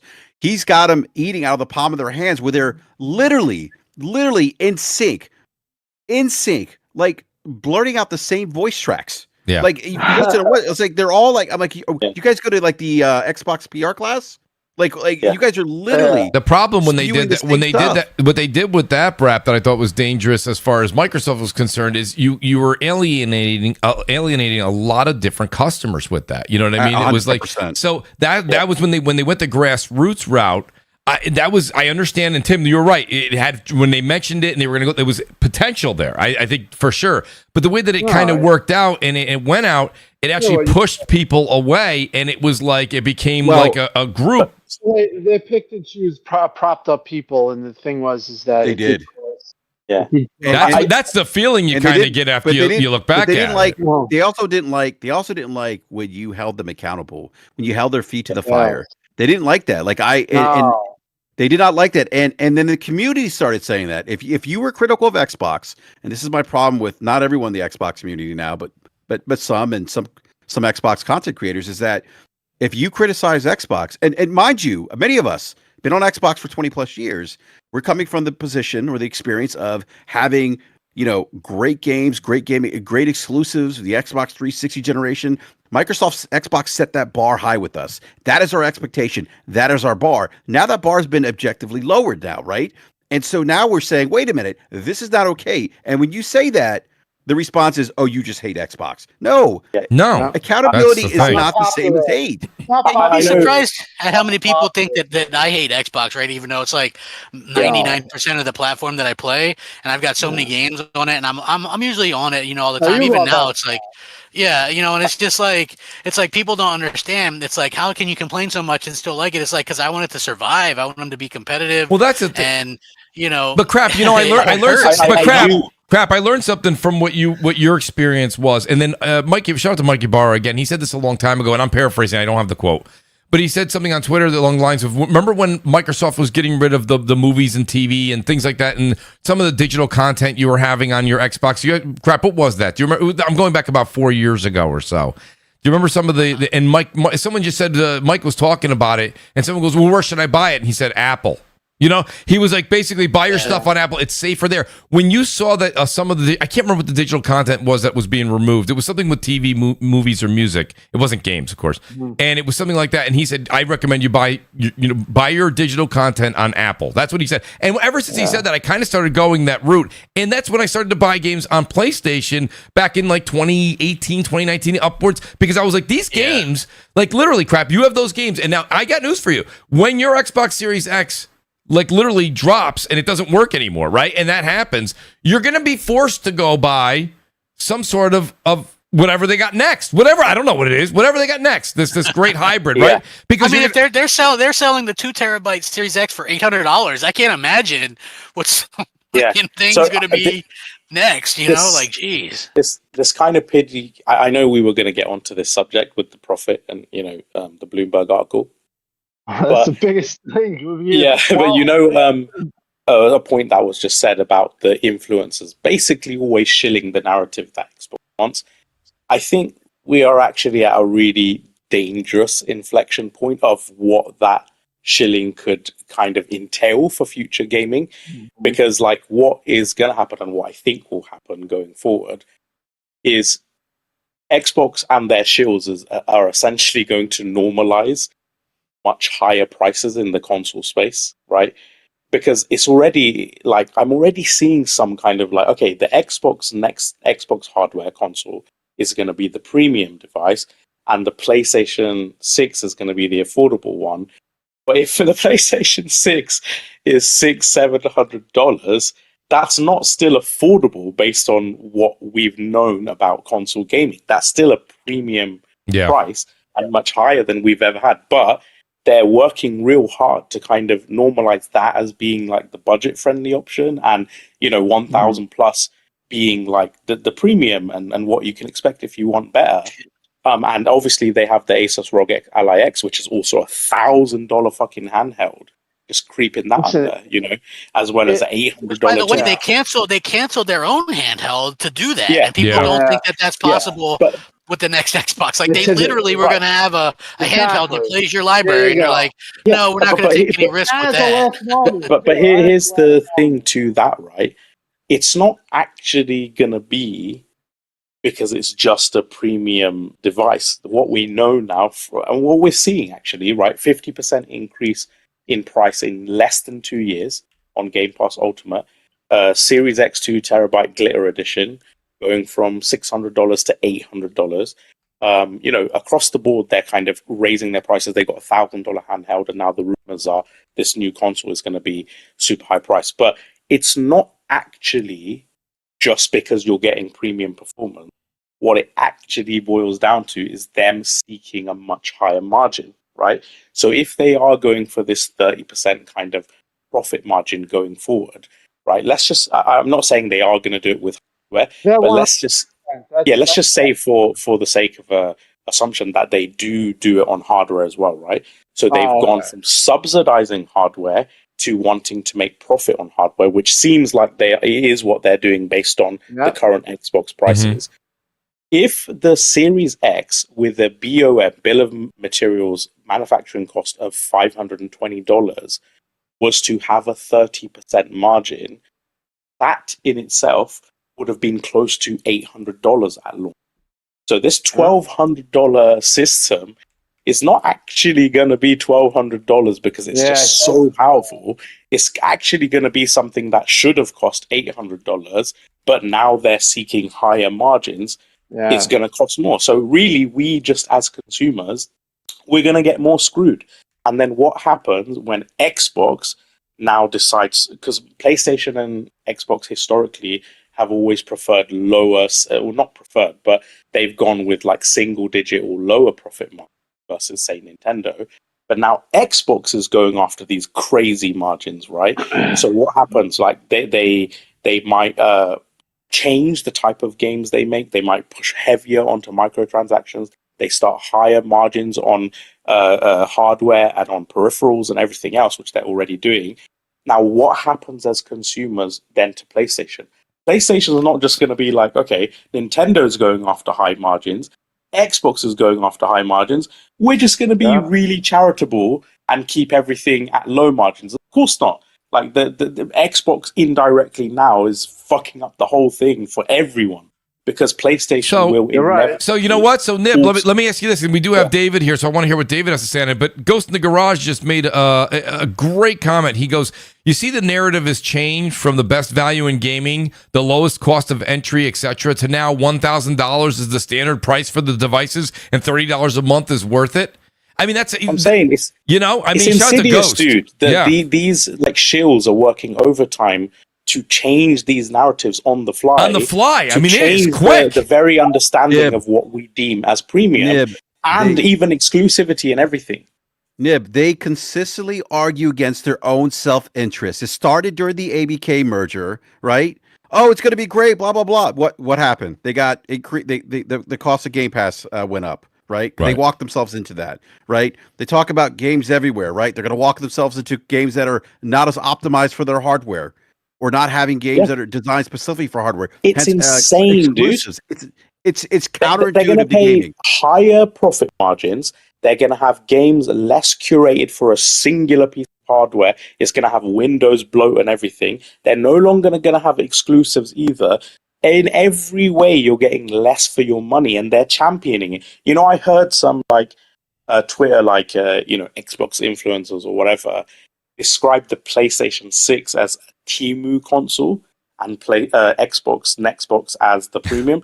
And I was like, what the fuck is wrong with these people? The PS6 is still going to be a super expensive premium device and probably more expensive than we should be accustomed to paying for a console. Yeah. But they're already changing it to that's the budget friendly option. That's the budget. Yeah, you're supposed to be going for the premium. It's insane, dude. Right. There's a point. There's a point of inflection. Go ahead, David. There's a point of interest that I want to make there. So it's a little bit technical, but don't expect it to be stupidly expensive in the realm that they're going to try and recover everything for it in the price. Because in Japan, for this R&D work they're doing, which is why they're doing it in Japan, they actually get a cash rebate in their tax returns for it. So as they write off all this R&D they're doing with AMD and all the rest of it for developing this proprietary technology, they'll actually get money back from their tax office or their IRS or whatever they call it over there. They'll actually get money back to the company as they write this stuff off. And it's about 33% worth of the R&D that's occurred there. So there's a benefit for them doing this work that actually hits their bottom line. Whereas in America, that doesn't necessarily happen. So just keep that in mind that there's really smart things at play here to stop this from being $1,000 PS6. It's still going to be expensive. I 100%. I think like all the I think all the documentation that Moore's Law is Dead has talked about is in every piece of documentation, he's mentioned that PlayStation is really cognizant of the price, and they actually want it to be more affordable than PS5 Pro, and they want the transition from actually even PS4 to PS6, let alone PS5 to PS6 to be quicker. Well, but what I'm saying is from the perspective of if the competition is all really high priced, you're not just gonna be super budget because you don't need to. Like you're the king in town. You've got a monopoly on high performance consoles potentially. All the market share is yours. There's no reason for them to really be too aggressive on the pricing, especially if their nearest competitor is going to be crazy high priced. So, David, my question for Tim, did you want to add to it? I was going to ask. No, let David. Well, I'm going to quick question for David. This is interesting because you have the Microsoft. Microsoft is now asking the gaming division to produce higher profit margins. So a lot of people were saying, "Oh, that'll end up leading to canceled products, raising prices, cutting thousands more jobs." I mean, David, just for the audience's knowledge here, I know a lot of people are going to go, "Well, I know everybody's in a know," but David, when it comes down to it, to ask for that threshold to be raised to that, what are some of the, if you're not going to get an immediate influx of sales on console, which is probably not going to happen, you're not going to see people now that Game Pass is going to $30 be like, well, now I want it, right? Now I didn't want to pay $19.99, but $29.99, where do you sign up? So if those types of things aren't happening instantly and they're demanding a higher profit here, what generally ends up having to happen? Is it a case where things get canceled and people lose their job or not really? There's other ways. Well, therein lies, I suppose, the general point is multiple different ways you can get there, increasing your prices. So if you can't do the volume at a low margin, you've got to do high margin, low volume, which means you've got to really, really squeeze your loyal customer base, or you've got to find a way of attracting new customers that want to get a premium product. Now, you can't get that done in fast-moving consumer goods unless you are operating at the top end. And to be operating at the top end, you've got to have a reason for people to want to buy it. So this is where that argument about exclusivity comes back in. But before you even get to that, you need to have the conversation about what am I offering and how does it differ from the competition, and how does it differ enough to want people to have to pay more for it. So that's on the revenue side of things, to try and bump that up. But you're going to take a massive hit in it first, because as you do these price increases, you're going to have an element of your current customer base drop off. It might not be a major amount, but it'll be enough to warrant a bit of a cautionary tale in the explanatory notes. But then on the cost side, that's where you can make big inroads really quickly. And as I've said multiple times, the fastest way to get improvement in your profit and loss and your margins is to offload labor, offload people. And they're going to do that. They've been doing it, and they're going to keep doing it. And to give you an idea about where they're coming from, this is just estimated round numbers from their financial statements. But Microsoft Gaming exists within their more personal computing segment. Microsoft Gaming in the 2025 financials was the third biggest revenue earner in Microsoft, right? Mm-hmm. It earned $23.455 billion. That was 8.3% of the total amount of revenue generated within all the Microsoft divisions combined. It's less than 10% of their revenues coming from Xbox. Give you comparatives, the two in front of it, server products was 35% at $98.4 billion. Microsoft 365 commercial products and cloud services was second, $87.76 billion. Those two combined generate over about 67%, or 2/3 of Microsoft's revenue. Their margins for the divisions that they live in 2025, productivity and business processing, which is where server products live, 42.89% is their 57.75% is their operating income margin, their accountability margin, or this profit margin that they're referring to. Intelligent cloud, which is where the 365 products live in cloud services, 36.91% operating income margin.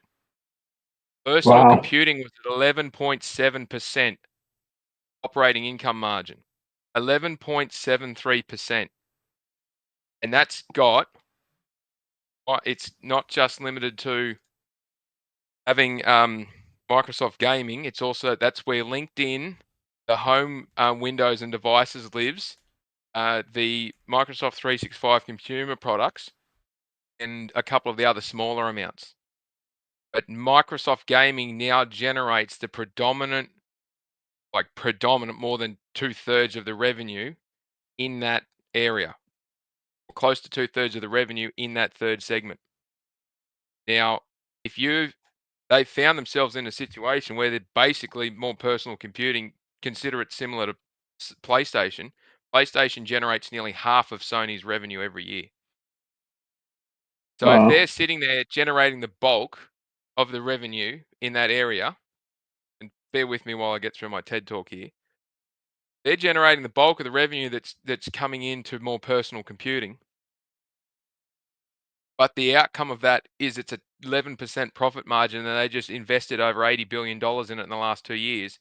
It's no wonder that Amy Hood is sitting there screaming, you need to get this thing working. They've lost about $3 billion since the ABK deal closed.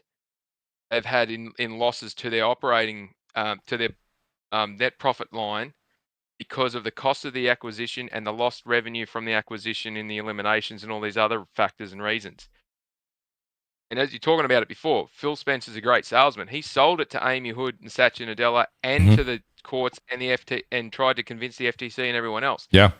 And it's in the court documents. He said that the purpose of this was to be a positive earnings per share from day one.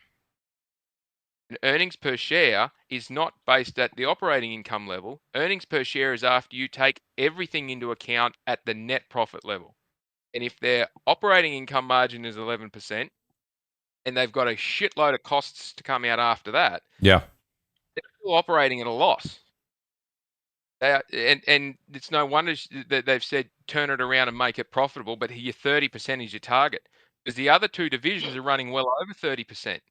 Yeah. So, and that's it. Like they're the third biggest revenue generator for Microsoft now. They've landed in the top 3. They get all this extra scrutiny, but they're generating less than 10% of the total revenue, and it's costing them more money than they're generating. Yeah.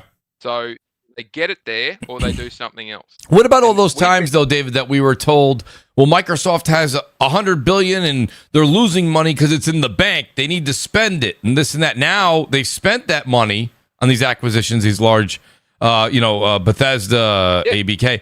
And now, did they expect that turnaround to be immediate? It has to be because they promised it would be.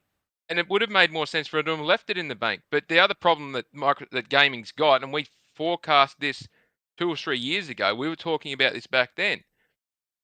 The impact that it has of taking that money that was invested elsewhere and spending it on ABK when the AI race was just starting to heat up was ridiculous. It was ridiculous that they allowed that investment to happen. And now they're running around scratching their heads trying to figure out, because we can't buy OpenAI and we couldn't get that guy into the company to run it, how the hell are we going to keep up? Because Microsoft is looking over its shoulder at who's running down the pipe. Like you say, Sony doesn't see Microsoft as a competitor, and it doesn't in the gaming space and the entertainment space. Similarly, Microsoft is looking over its shoulder, not in the gaming area, it's looking over its shoulder in the AI area. And it is getting pressured like crazy because they've got government contracts that they have to deliver on, and now they're strapped for cash to do it. They don't have a war chest to fight. So what do they need? They need where they invested the money to either return it or do something. They'll do something drastic. So if she's saying 30, if Amy Hood is saying 30% is your margin, and I still don't believe that they're reporting this correctly, because if it's 30% margin at operating income or this accountability margin bullshit that they keep talking about, it's a doctored number. So it's not a true reflection of the direct costs of operating Microsoft Gaming. We all know that because it says it in its annual accounts notes all the time. They don't put all the costs in where all the money's coming in. So, and that's a problem in itself. If they want to push for 30% accountability margin or operating income margin, they've got an awful lot of work to do. Like an awful lot of work to do. Well, that's what I was going to say to you. So if that work does, even if they put that work in and it doesn't make that turnaround, I mean, what is the effects here? Is it a situation where you'll see them start to sell some things off? Crap, you had mentioned this. You know what's funny? You know what's funny is like businesses do this sometime. I think Microsoft gave them a sink or swim kind of thing, right? So it's like they're stress testing them. You guys are either going to sink or we're going to divest. And I think that's basically what's going to happen. You're going to kind of have to prove what you can do, or we're going to divest from it. And I think Microsoft would probably sell off the biggest assets, spin it off, or try to sell it or whatever. But it's not a good look, because for them to be able to get that 30%, you have to do what they did, which is fire thousands of people, raise your prices across the board on literally everything. In fact, they were probably super pissed that people pushed back so much on the game thing being $80, right? Remember, they wanted that too, in addition to everything else, right? $80 games, So they realistically are like, they're trying to do whatever they can. I think they're setting them up for failure. I think it honestly, there can't be any other reasoning behind this.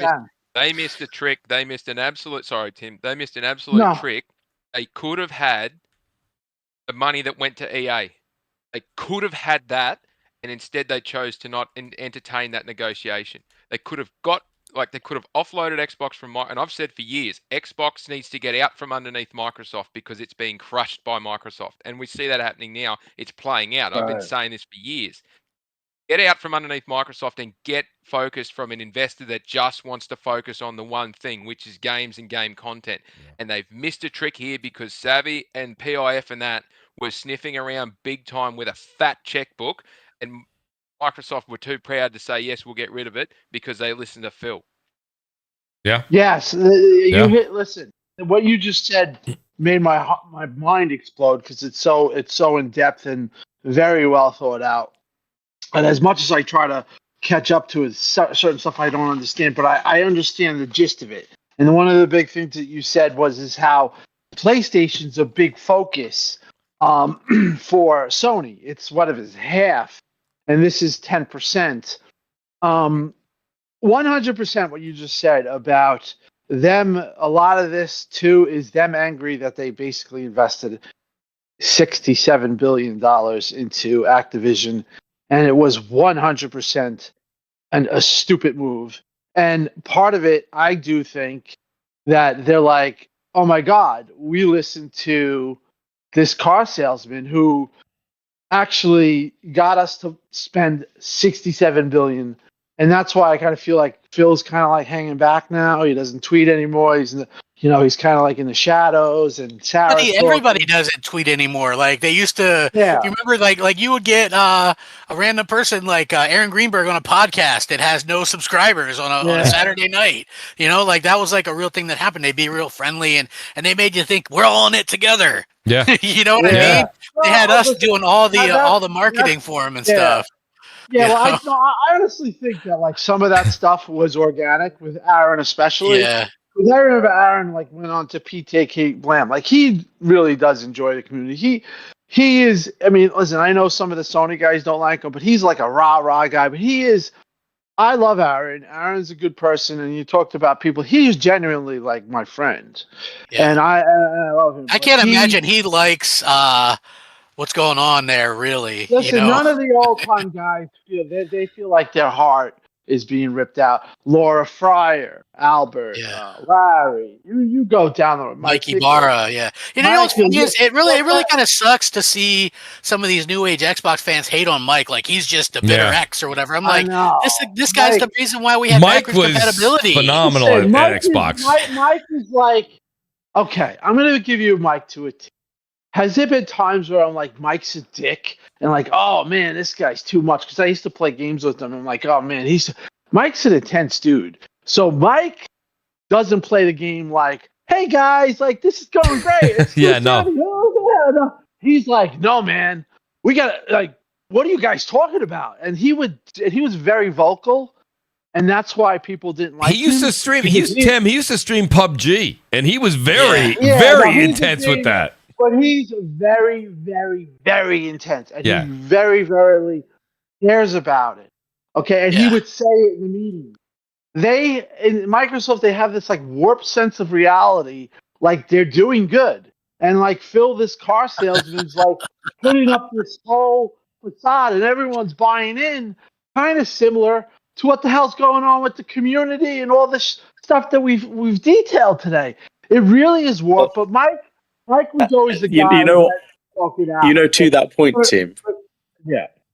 People say like, oh, they're all about Game Pass, but we can see from the FTC leaks that in emails, Phil Spencer said, "Oh, I've got a really good feeling about the hardware, and they're going to give it to PlayStation and stuff." So they actually really believe that the Xbox console. Yeah, no, I remember I was talking to Phil at that time. They thought they were going to win this gen, man. Like, so it's not. Listen, listen. It did play out. It didn't play out the way they thought. They generally thought they had a Delta advantage. They generally thought that their pricing and their consumer-friendly things at the time, like the cheaper games, you could take your old controller and you could bring it to the new controller. All cheap these console, right? Yeah, like they. You know what the funny thing is, Tim? Just real quick, I'll let you get back to it. But the Xbox Series S would go for as low as $179 during the holidays, and people wouldn't buy it. And yet people think somehow that some $1,500 Xbox PC is going to sell millions and millions. Yeah. Right? Like, I mean, come on. That's it. They had an entry price of $299 for the S, but the $1,200 SKU will do it. I mean, Tim, I've got 4 Series S's in my house. Yeah, I mean, all the kids have one. It's just honestly, it really is. It's something that we're dissecting right now. I think we're all doing a great job of really getting to why they have so many problems, what's going on. But if you consider all of the stuff that we talked about, and there's stuff that you guys don't even know about that went on that was really screwed up, you have to realize within Xbox right now, Xbox, let's just say, I'm talking about the whole entire division. There is so much internal strife going on. There is so many workers worried for their job, thinking this company doesn't care about me. I know that. Look, and sneakers, people were trying to discredit him. What did he say? He said they're going to have layoffs. Just 2 weeks ago, when people were like, yeah, he's not a credible. The guy detailed everything before to a T. I mean, he was completely right. And there's people still saying the guy doesn't know what he's talking about. But if you listen to what he said, and I'll tell you, if you read it, that stuff is real. And he said the next layoff that's coming is going to be the same or worse than the one that we just had, which was you lost 2 games, you lost studios, you lost, so you see where this is going. So I'm just of the mind if you can't take so many punches to the nads like that video where you just don't fall over and just give up. So shout out real quick to Bespoke ! He said, shout out for $50 super chat. Thank you so much. But he says, starting a Fun for Craps campaign to become the next king of Xbox. Cheers, lads. There you go, Crap. We will get you a gold chair every Thursday night. I'm serious. Listen, too. man, like there would be a way to go about it. Like you could say, listen, I think Microsoft has caused too much damage now. Like people don't trust them. No. That's valid. That's valid. Like why would you trust this company who is like doing everything wrong? And they keep going, no, we're still committed. But then you do see stores like not having any Xbox aisles anymore, right? Like that's a legit thing. Like there's just haven't sold it for 3 weeks.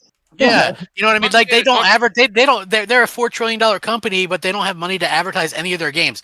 That game Keeper came out was nothing. I didn't even know it was out yet. If it wasn't, I saw a Giant Bomb review on it, so I watched it, and they weren't privy to it very much, but I didn't even know it was out. Then I saw Brap who had to leave. He said to me, Mooch, have you seen anything about Keeper? I'm playing it. It's not bad.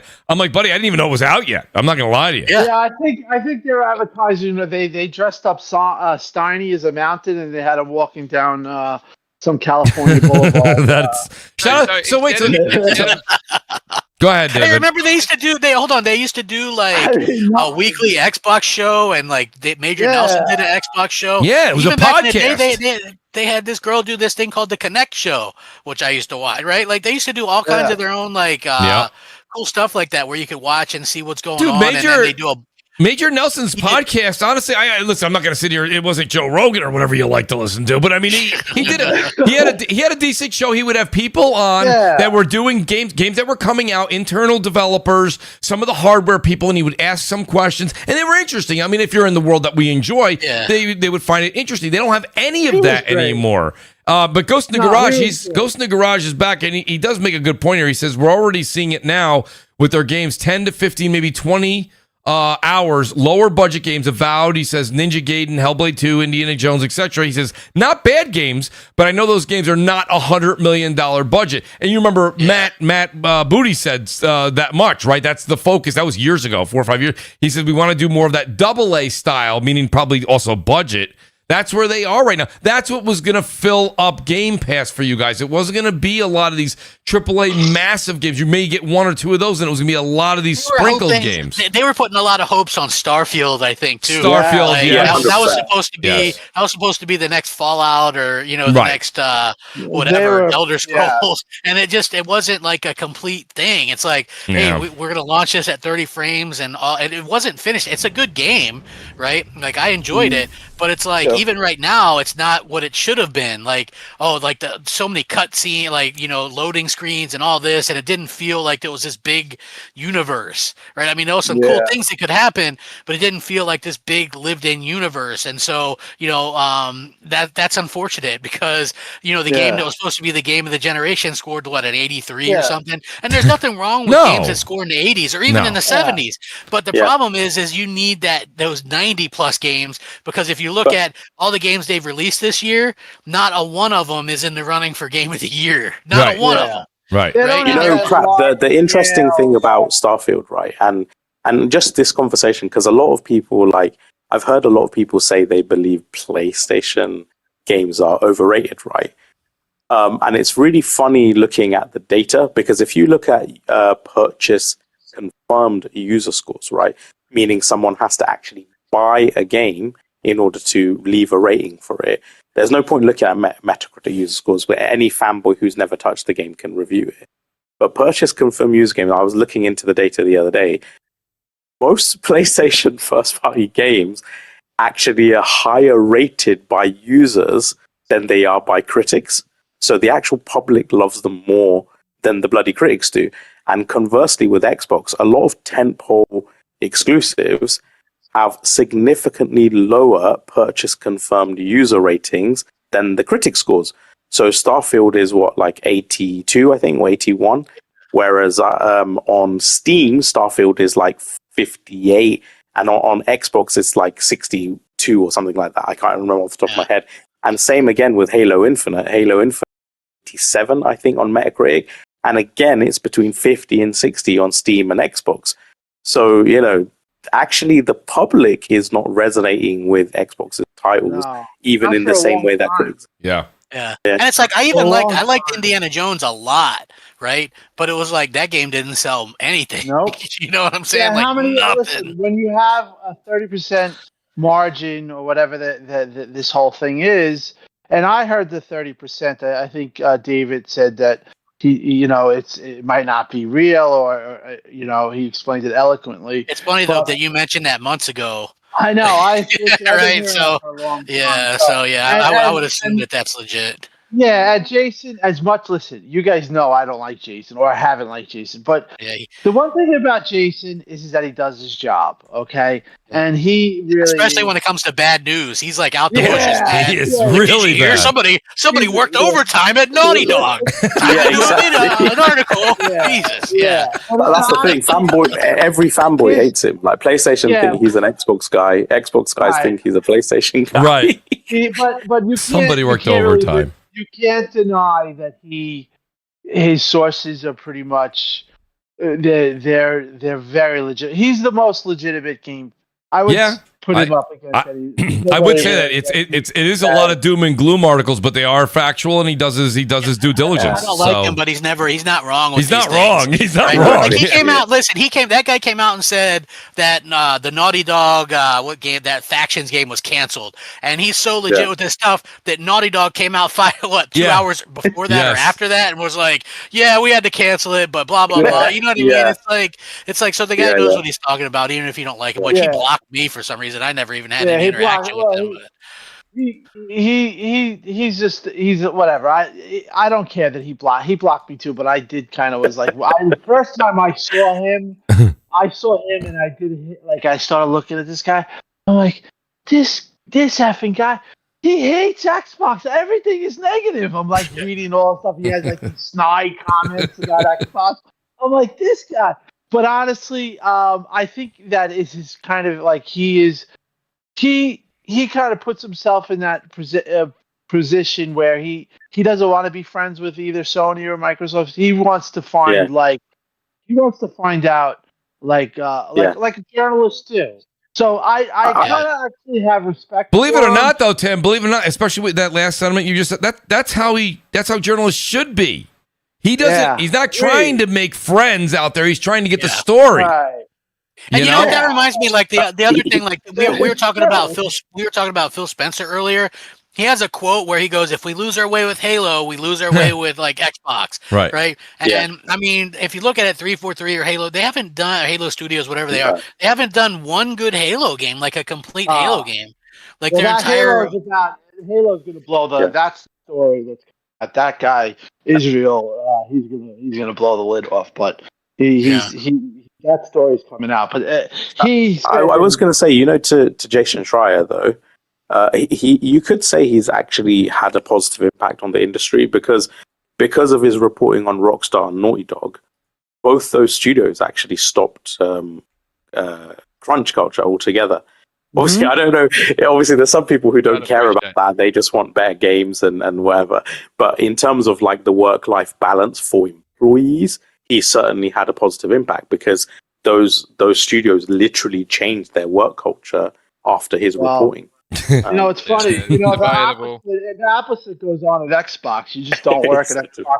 And this is serious. Yeah, that's true. So that's why I don't know if Jason's really the guy to tell all the story about this, because nobody works at Xbox, and that's why, from what I heard too, a lot of things that plagued Xbox was when COVID hit, everyone wouldn't worked from home, as you guys know. Yep. They never really went back to like all hands on deck. And I know Crop has been very, very critical, but I have to say, Crop was actually right with this. They're like, there has to be a happy medium, okay? What Naughty Dog did was way over the top, let's say.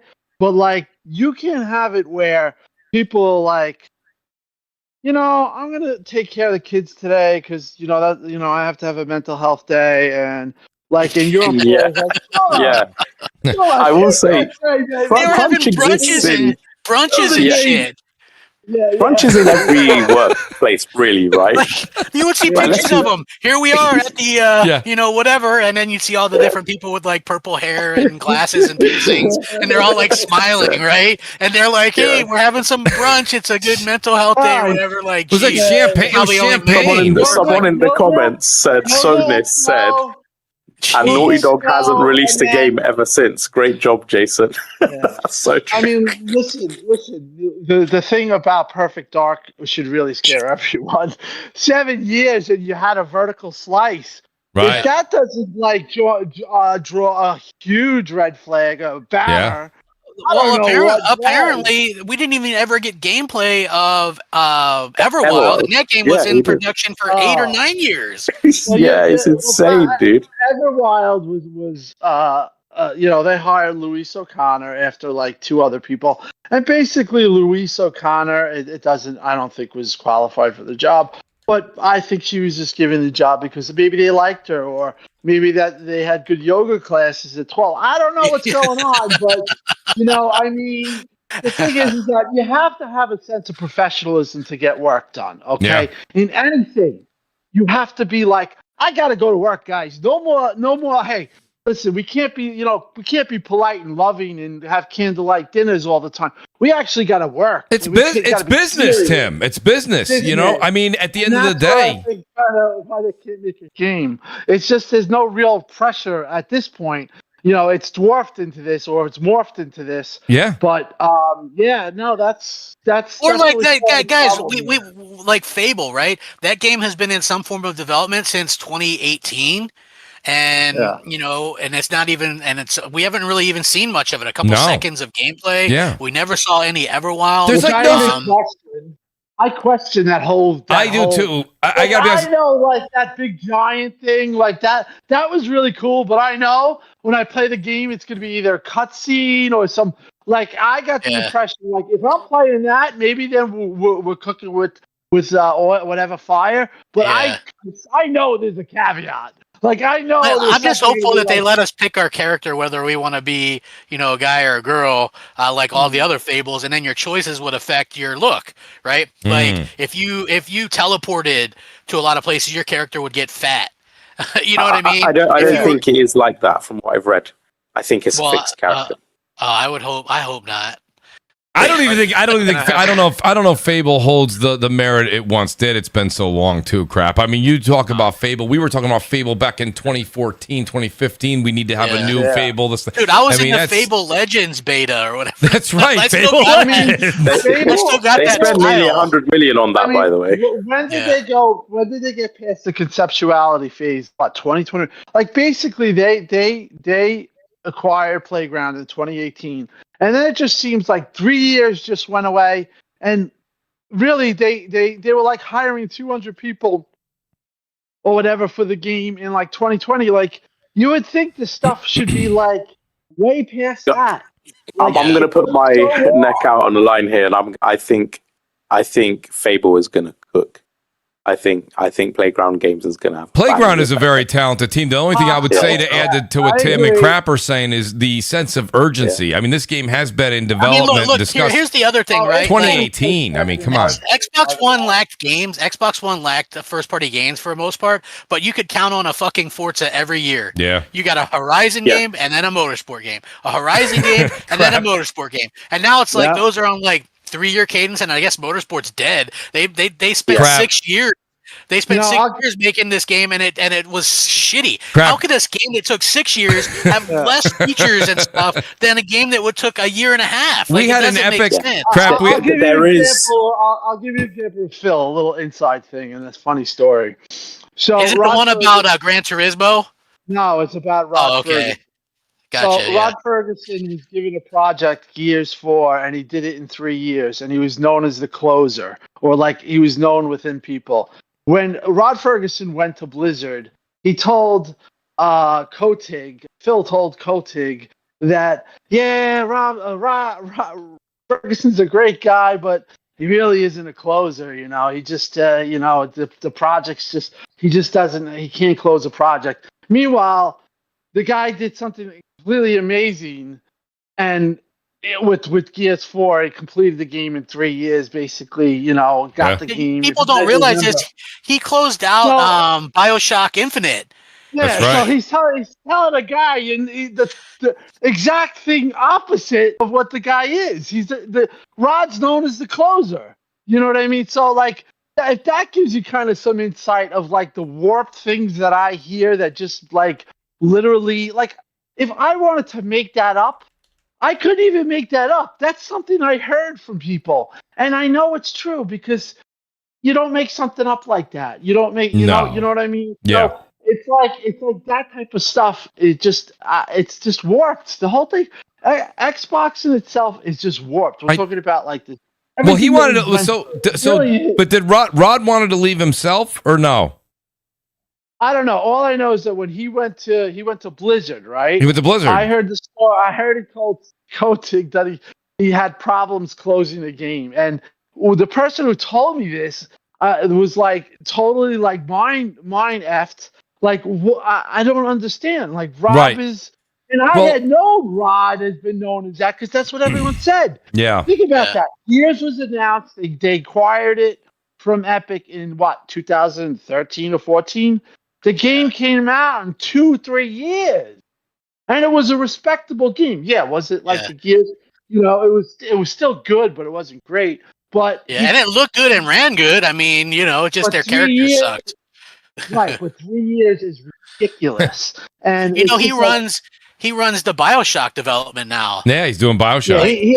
Because they were having trouble shipping that, so now he's closing that out. Yep. Yeah, he's the closer. Yeah. So there you go. That's well. Look at this. Like here's the thing. Here's the thing, guys. Right? Like, and to that point, Microsoft can't keep leaders at their who the fuck is running the Coalition or 343 or Halo Studio? Like I couldn't tell you. No. The guy that was running Hi-Fi Rush Studio, Shigami or whatever, he's gone. Yeah. Like who was that? Uncle Pete left. Uncle Pete's gone. Bethesda, yeah, he's gone. Like they can't keep talent, and there's a reason behind that. There's got to be some kind of Joseph Statton's not there anymore, right? Yeah. Yeah. No, but he's gone. The best story. Drew's like, yeah, I love this place. Don't Santa Monica. It's the greatest place in the world. They're playing a game and smiling. A week later. Oh, Drew. Yeah, he's Drew back. Murray. Yeah, he's back. Now he's back over in. Is he with I thought he's with Insomniac, isn't he? Yeah, he left and he was like, yeah, it's personal reasons. Yeah. 2 weeks later, he's back. Personal reasons. I remember I said this. I was like, the ship is fucking sinking. Yeah. There's the personal reasons. I know. And I was like arguing with you because we used to argue because I used to be pro Xbox. I remember, dude, you were like, they put Conker back in that damn thing and he looked stupid. And me and you got that argument about it. I was like, this is shitty. I was like, that's not Conker, man. He looks like you're ruining shit, man. What did they do? They put him on Halo lens or some shit. Yeah, it was terrible. Oh my god. What did they do? That I remember you're like, what did they do to Conker? And I'm like, crap. I'm like, you're the most famous person. What did they do though? They did something screwed up. I forgot what they did. Do you remember what they did? I'm trying to remember. I don't remember. Dude, well, it was like Conker looked totally different. He was like super friendly and shit, right? And I was like, that's not Conker. That's like terrible. It was like some weird little stupid thing. They had like kids playing it or whatever. I was like, that's not. Conker is like this dude who fights a big shit. Like that's Conker. You know what I mean? Like I know that'll never come back because Phil is like he doesn't like those type of games. And here's the thing. Like Conker. Yeah, he doesn't like, and they have a mandate. You can't have women with like boobs or curves or anything or whatever. But it's like, in general, like I had heard that Phil wasn't a fan of Alan Wake, and so even though they had the publishing rights, they could have had that game exclusive at any time. It wasn't even an expensive game. I think the people that published. Yeah. Like the people that ended up getting the publishing for that was only paid like $6 million or something. Oh, right? 505? Was it 505 Games that got it? Yeah. It was like 505 Games or some shit. Yeah. Like it was very cheap to get it, right? And but Phil didn't like certain games, and he turned down a lot of games, and so he turned down Genshin. I always get the Genshin Impact. He turned down because people that do, you have to understand. She was heavily dressed teenager. That's why he said that. He didn't want to be behind that. So let me ask you guys a question. I got a couple of super chats here, and I want to ask you guys a question, and I'm going to start with Death Singer because Death Singer's been extremely patient. I want to get his take on this. But I have a couple of super chats here. Shout out to the great Jimmy Harrison. He says, "Damn good to see you guys. Appreciate you being here, Jimmy." Patman Jones, the great Patman Jones, crap. He says, Patman. He goes, Mooch, it's good to see you, crap. Tim Dog together, BGST. What's up, Patman Jones? Sphinx 38 says Xbox strikes out more than the Mets. Take it easy, Sphinx. We got Mr. Grimm. He says the attempt to convince everyone else that the console industry is in trouble because Microsoft failed at it just reeks of underhandedness, and it's shady AF. Shout out to Mr. Grimm. Domino Zero says we'll watch later, but go Birds this week. Absolutely not, buddy. Jackson Dart's gonna absolutely destroy you guys again. Great to have you though, Domino Zero. Full Sweat Triarity says Broncos fan here. I want to legitimately apologize for that, Mooch. No one deserves that. So thanks for that. He goes, Sony, so sorry about it. Russ as well. We're still paying him $37 million. Well, you could pay that tickets, Full Sweat. I appreciate it. DEI Tech Guy says, BGS reunion, we just need next gen and Showstopper. I think it is time for another reunion, to be honest with you. Yeah. Shout out to... What's Showstopper been doing? I see Next Gen is busy, but... Next Gen is, he's got a lot of content. Where's D-Baby? It's Worry Word. Man, I see him on Twitter. Worry's on fire. Get Worry Word in here, yeah. He's playing the piano. You see that guy play the piano? Guy's got talent. Yeah, he's good. He's also heavy into he's the Nintendo guy. He's now the official Nintendo guy, by the way, crap. That's official. Yeah. Bespoke explanation point comes back. He says, make sure you get the fancy balloons for Crap's inauguration. You got it. Yeah, Bespoke, we definitely will, buddy. I appreciate you, man. It's awesome. First thing I do, I'd fire everybody, man. I'd be like, hey, Matt Booty, you're gone. I'd keep Aaron Greenberg, maybe. But like, I try to get Larry Herb back. I try to get people that actually cared about the console and shit, like have a little fight in them. Because I've mentioned this before, like if you're working for a place, would you ever work for a place or hire a coach that's like, we can't outplay them? And I've mentioned this to you before, Mooch. Like, imagine your coach is like, we'll never we'll never out football the Cowboys, and we'll never out football the Eagles or the Redskins, but we're gonna try, we're gonna put our best foot forward, and and hope that we both teams have fun. Let's go out there and have fun. That's not a good way. Like, you want somebody that's gonna fight. What I mean? Like, have some kind of fight in you. And then they had Sati saying, "Well, bring the fight to us. Let's bring competition." It just it just reeks of like that guy said. And it is in an industry that annoyed me too. Like people saying that this is an industry wide problem. But I want Death Singer. I mean, I want to hear what you got to say. I mean, I've been talking a lot. I want to give the floor to. I actually got to go to sleep, guys. But Tim's like I've been up too. So listen, Tim's like I've been up for like 16 days straight, going mad. I hear you, Tim. No, honestly, Tim and Crap, I appreciate you guys being here as long as you guys are. If you guys do have to bounce, let me know. I wanted to get. You got to bounce. All right, Tim, thanks for being here, buddy. Listen, I'll get you. I would like to have you on. We'll talk behind the scenes. Let's put it this way. There's a possibility we'll have a great, maybe a Crap Tim Mooch moment, something going on. There's going to be a lot to talk about. Halo's tomorrow. Listen, somebody mentioned it could be the CE stuff, like the which I heard he could run. That's the big thing, and if that's it, that'd be cool. I hope it's nothing cheap. Listen. The one thing I would like, aside from all this stuff, if they could like maybe have something nice. I mean, maybe I would like to see something. Halo's my ultimate favorite game. So, like for me to see it like the way it is, it's kind of depressing. I did like Halo Infinite, but it felt incomplete. It just felt empty. Yeah, it just felt empty. It was like extremely repetitive.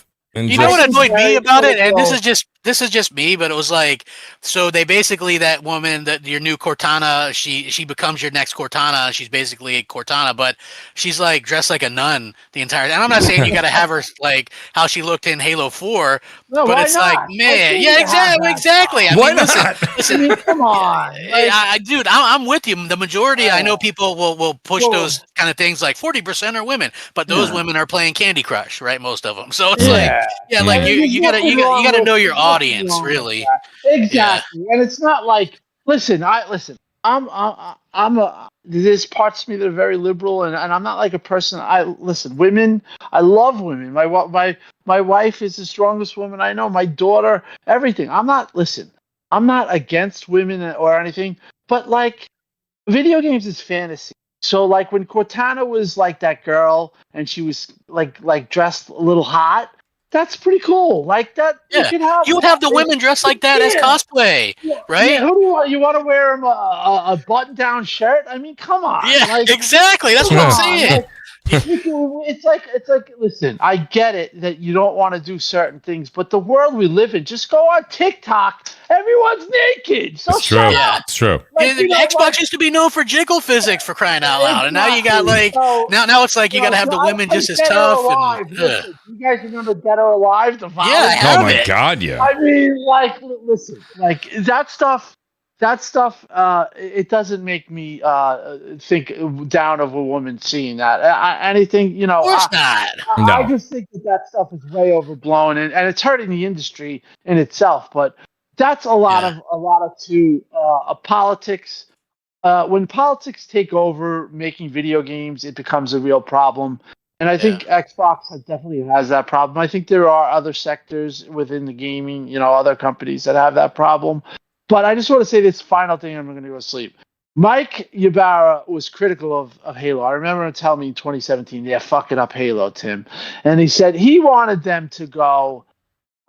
He wanted for the Master Chief to go like evil, to go dark, and I thought that would have been really cool. Like that's kind of like what it needed. It needed a twist, a spark, something that absolutely. I would have loved to see that. So, and then he comes back to be good. Whatever. It would have been cool, for him to go real ape shit because they teased that in Halo 5.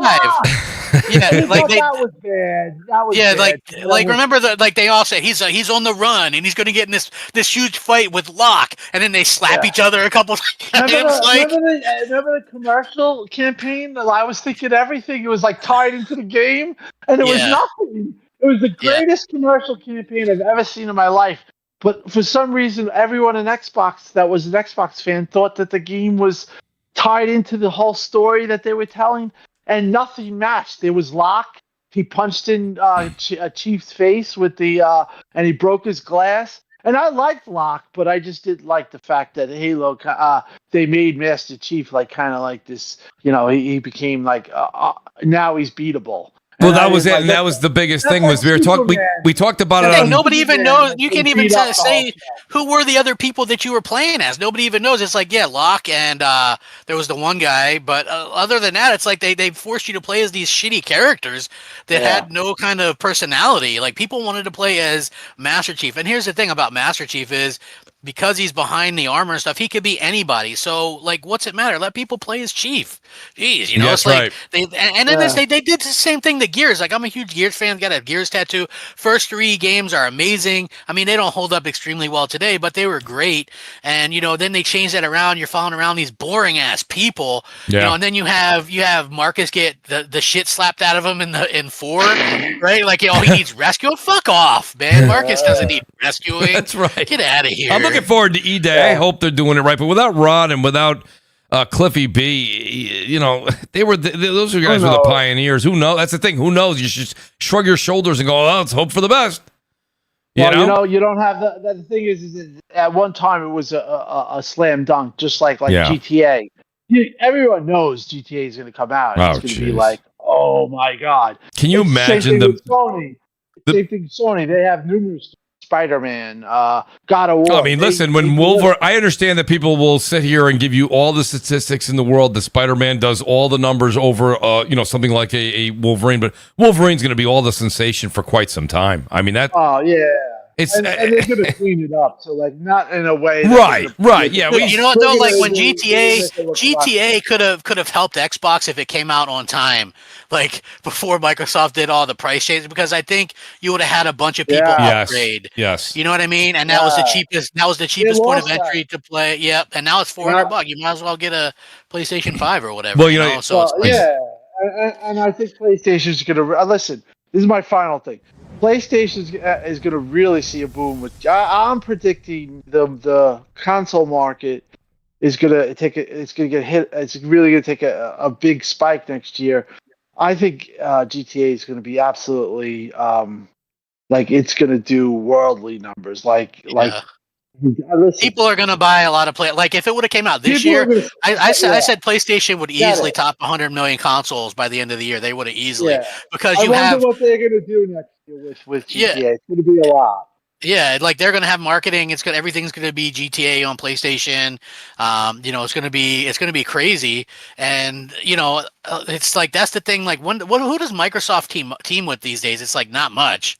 You know what I mean? Like they used to go. You don't see a lot of that. No. Yeah, they don't do it, and then they let Sony kind of still do their thing or whatever, and it's like they don't really seem to care.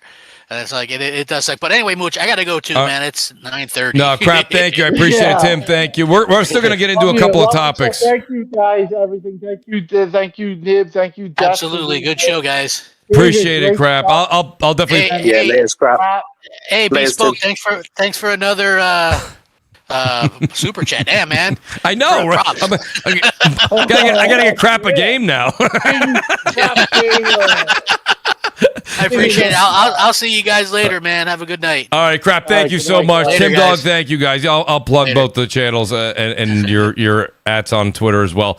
So Detzinger, I do want to kind of get to a point. And shout out to Bespoke ! He says JC 2013 is correct. He says we need to film it too. Do you think Spielberg will do it for $50? Jurassic crap. I appreciate that. Thank you, buddy. I'll hook crap up for sure. Absolutely. Detzinger, let me ask you a question. We were talking about the Steam Deck and how that kind of can correlate and how that's different from what Microsoft's possible hybrid will be. I do kind of want to get into that, and I do want to talk a little bit about Outer Worlds too as well. So Detzinger, I got to ask you, and Detzinger, at any point in time, you got the keys to the show. You could have jumped in at any time, but Tim was going down memory lane there for a bit. Shout out to the great Tim Dog. But Detzinger, where do you see the differences as we move forward between where Steam faltered with their Steam box, and I said Steam Deck, I apologize, Steam box, and where this hybrid can separate itself from the pack? All right. Finally. So. He's like, now it's my turn. Shout out to Detzinger. Finally. All right. So. You can't think of it as a Steam machine because the Steam machine. Now, this is going to be a bit of memory lane. And if you know anything about PC, this will also be for you. Okay. So the problem with the Steam machine is, right, its OS was Linux-based. Now, Linux has a real issue. That issue, and especially at the time, was the most popular games don't have a Linux version, right?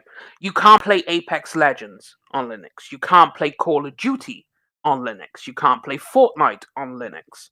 Because they all use kernel-level anti-cheat, right? So they don't support that. So when it's released, it can't play the biggest multiplayer games, and a lot of devs have to make a Linux version of the game. So you've already handicapped yourself, and you've already beaten yourself into the ground, but then, to top it off, the hardware issues was you needed to make it user-friendly, and you needed to get the cost down in line with consoles. Okay. But of course, because they were using PC parts and everything, it was too expensive, and then underpowered because they tried to bring the power down to reduce the cost, but everything was just so expensive. So now you have high price, poor value. Devs weren't taking advantage of it, so you had a very limited library because of the operating system. And then it wasn't good enough for PC players because they're like, well, this is a subpar experience. And the console players were like, well, I don't want this thing that isn't supported, right? So neither side liked it. The thing with Xbox is, yes, it's using off-the-shelf parts like the Steam machine. Right. But it's using the Windows operating system. So it has all of Xbox's games. It has support for everything. So it's following the same route, but because it's using Windows as its operating system, which it is, the Xbox OS is Windows. It's just a lightweight version of Windows.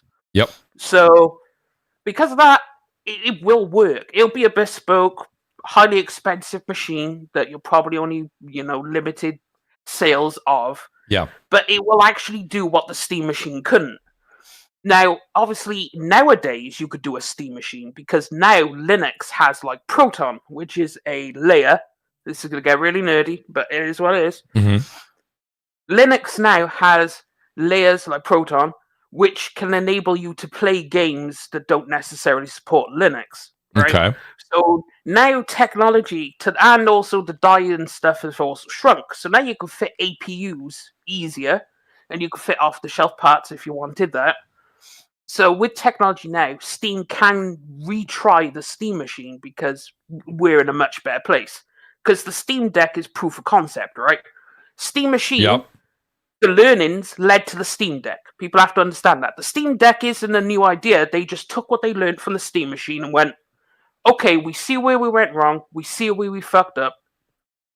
Let's have a go. And they made the Steam Deck. And it was successful. It's successful. So that's good. So you can't conflate the Xbox to the Steam machine. That's fine. I think you made your case on the separation. But now when it comes down to the customer, like Detzinger, when you're in the mood for a hamburger, you're just not in the mood for pizza. I mean, it is when you're a console gamer, you don't want to deal with the Windows and the PC and the updates and the card and the NVIDIA update and or whatever card they're going to AMD card. You don't want to deal with all that. So what I'm saying to you is it's not about, you made a great case of why, and actually that was a good point. I don't think it does well because I think the product is in no man's land. And I'll give you an example. PC gamers that you know very well and you hang out with and you yourself are going to want something stronger than that, whatever Xbox gives. The console gamer that says, I like, and Crap said it to death tonight, and he was right. The console gamer wants to take out a console out of a box, plug it into the wall, hit the power button, put the game in, or in this case, digital era, click on the square, play the game. They don't want to have a monitor and get this and get that, or they don't want to go through all that stuff. That's just, it's my point is there a middle customer group? Yes, absolutely. But is it large enough? I don't think so. Thing is, the hybrid is good because you can still keep it Xbox. You can still keep the Xbox OS on there, right? So you can still keep it like that. So it will still be like the Xbox console. The difference is it's just using off-the-shelf PC parts in a box. That's what it is. Instead of custom hardware that the R&D people, like Quick Resume and all that crap. So all that stuff, like they're not doing it. They're just taking, these are the parts, we're going to throw them in the box and put the Xbox OS on it. So you have the same dashboard you have now, and you could go about your business, but you don't have the customization of PC. You don't have the sliders and everything of PC. Mm-hmm. Like they're going to keep it more console. The only thing they're going to change is the parts inside the box. So it's still going to be an Xbox, technically. Okay, look, Detzinger, here's something me and you didn't talk about behind the scenes. Just your opinion. I don't think any of us know. Will the parts be swappable, or will it be console-like where it's a closed box PC? Or no, they're going to give it to you and you can have at it. Like we could, right now, me and you, we could change whatever we want in our PCs. I'm going to be perfectly honest with you. If they use off-the-shelf PC parts in it, I know people are going to take that shit apart and replace the parts. I agree, If it's what people think it is, and it's like a PC, mini PC, like I know some people like Spawn Wave will probably take it apart. Oh yeah, absolutely. And if they're like, oh, I can change this and that, I'm sure they're gonna have a go. I mean, they take apart all the consoles all the time and change some shit in it. And and that's interesting because depending on the price point and the entry, we don't know all this stuff yet. We don't know any of this stuff. It's all just hypothetically saying. But I if you're gonna do that, like not for shout out to Spawnwave, not the guys that are doing it for tech talk and a show. At that point, let's think about it this way. We know each other just as friends. I work with you, right? And I say to you, I'm gonna go get this Xbox that's a PC hybrid. Wouldn't you say to me, well, what's your price point? Let's say it's $1,200. I'll take the lower side. Tim said maybe upwards of $1,500. Let's just say $1,200. It's $1,200. Wouldn't you say to me, honestly, just here, let me mess around on PC Part Picker, and I'll send something to you that's maybe a couple $100 more, but it's going to be a lot better. Like at that point, if I'm going to buy it, take it apart, and take the card out and go buy another card and put it in there, that's what I'm saying. It's just lost. It's lost. The console gamer wants nothing to do with this conversation. Well, the thing is, as bad as it sounds, most console gamers who aren't hardcore probably won't even know it's PC parts inside it. They'll just see the box and go, "Oh, that's an Xbox." Oh, you think it's going to be a box? I'm assuming that this is still going to look pretty like a compact Alienware desktop. The minis. No, I still think because they're going to want to keep the console form factor, right? Interesting. I don't think it's going to be like a tower. I think it's going to be it'll be tower-ish.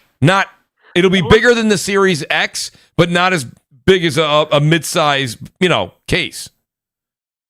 I mean, it could be a mini tower. Like a mini tower. ATX case. It could be a mini ATX case. If it's going to have the power and the performance and be this unbelievable premium product, you don't think it needs more room than a tiny, Xbox Series X and S box? Well, it depends how they manage to cool it, right? Because exactly. They could make something as small, because bear in mind it's an APU, right? So APU, the reason the tower has to be so big is, have you seen the size of like a 5090 or 5080? Like, the graphics card is fucking massive. It's massive. It's massive, right? And depending on which one you can get 2 fans or 3 fans, which are even bigger. So you need the space, but an APU, you don't need that. It's true, you don't need that space. But again, I was talking, and I see Magnastar, he says, or Azrael, he says, Mooch, what card? It uses an APU. That's fine. That's what that singer's saying. But you still have to cool it, and I don't know. I just I would think it would look different. I don't think it would. I think it would be a mini tower looking type device. That's what I'm envisioning. I could totally be wrong. I have no idea.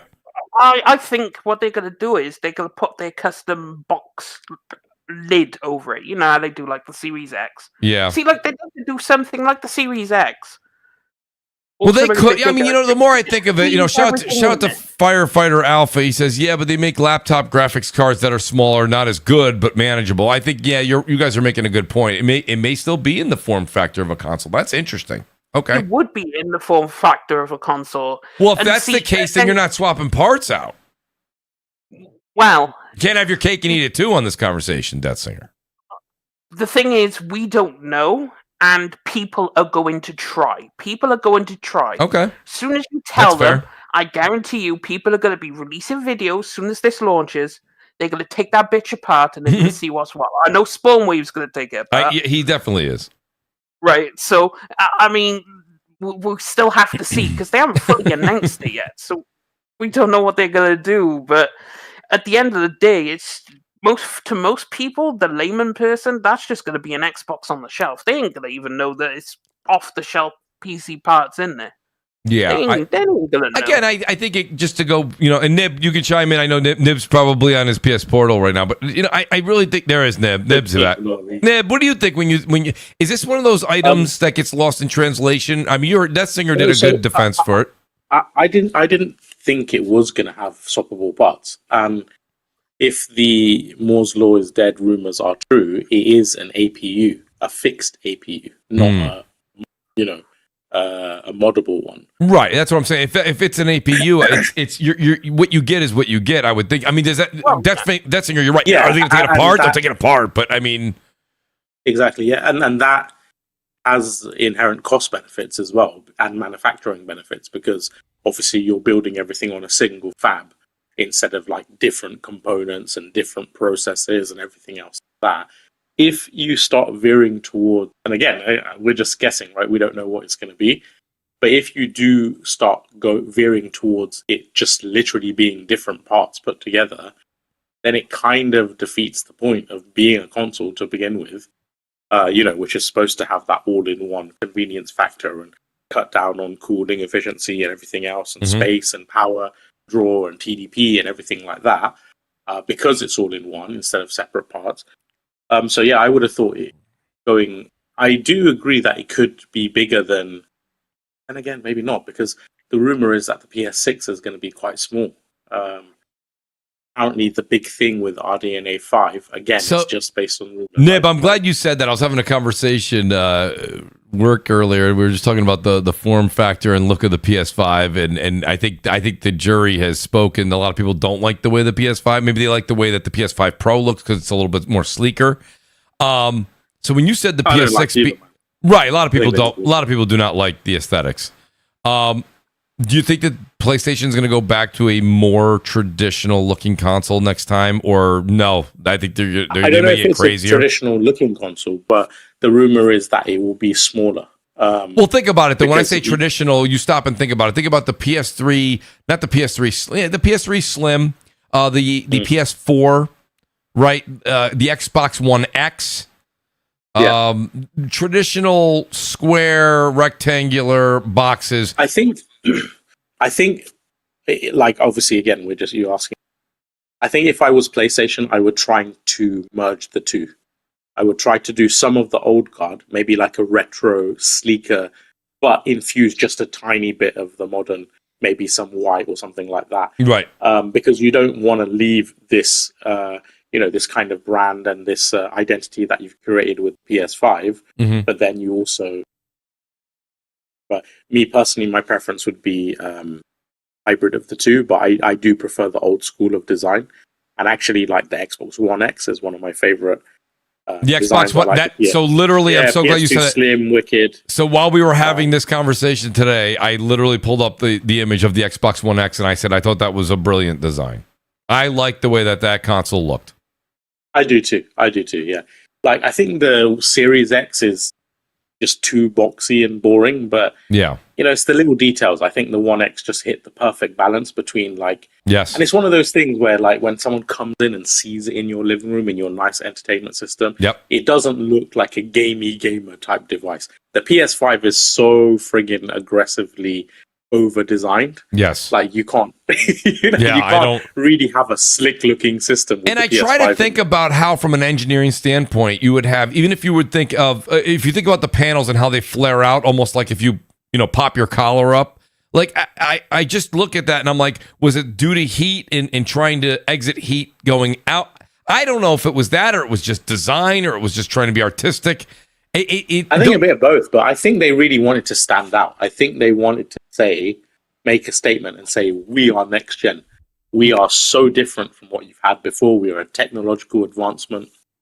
Because, that's kind of what it is. It's like, even when I bought this damn thing, I remember anyone who walks into the room, it's so striking. Yeah. It's such a marketing boon. Like, even though I don't like the design, I get what they've done with it. Like, it's smart. The original PS3 Fat, and I know a lot of PlayStation fans are going to get mad at this one. I have it right behind me here. I have the PS3 Fat, the day one, and it's legit. It's a monster. It is legit a monster. You know what I mean? Like, don't get me wrong. It doesn't have the curves and the edges and the fins the way that the PS5 has. So you can make an argument. Yeah. I'm not saying I didn't think that was the best looking thing, and now everyone loves it. No. Right? So I don't like it really. I didn't care for that. Do you remember the Xbox Duke? Yes, I have that also right there, right behind me. Yeah, absolutely. Mama. There's some crazy designs we've had in the past. But that one there still very, but still traditional. That original Xbox. It was chunky. It had a lot of weight to it, but it was still a traditional rectangular sheet cake. It looked like. So let me ask you both this question. Yeah. Right? Before we had, let's just say consoles that were designed around the brand name, or whatever. Like, a GameCube was literally a cube, right? Yes. A gaming cube. Yep. The Xbox was literally a box with an X on it.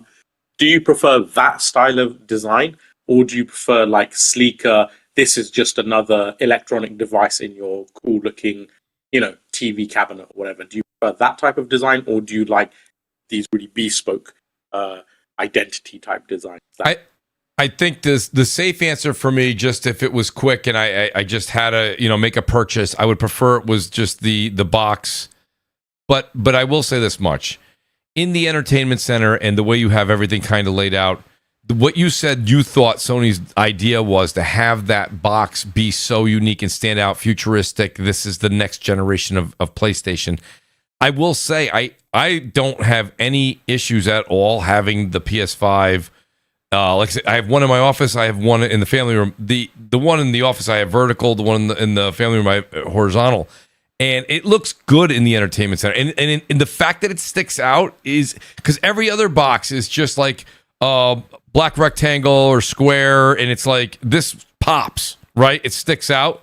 And I think that uniqueness of having that, people, the minute people walk in, they go, "Oh, you got a PS5." Right? It's just it pops, and I think that was part of that was deliberate. So, But again, if you ask me real quick, Nib, we're just standing in a store and we don't know anything about them, and they're both exactly the same, I probably would just out of instinct, just grab the black box because that's the one that I'm most used to. Yeah, I agree. But I think the PS5 has worked out well enough for them that they may not go with such a safe design. I agree. That's the truth. Yep.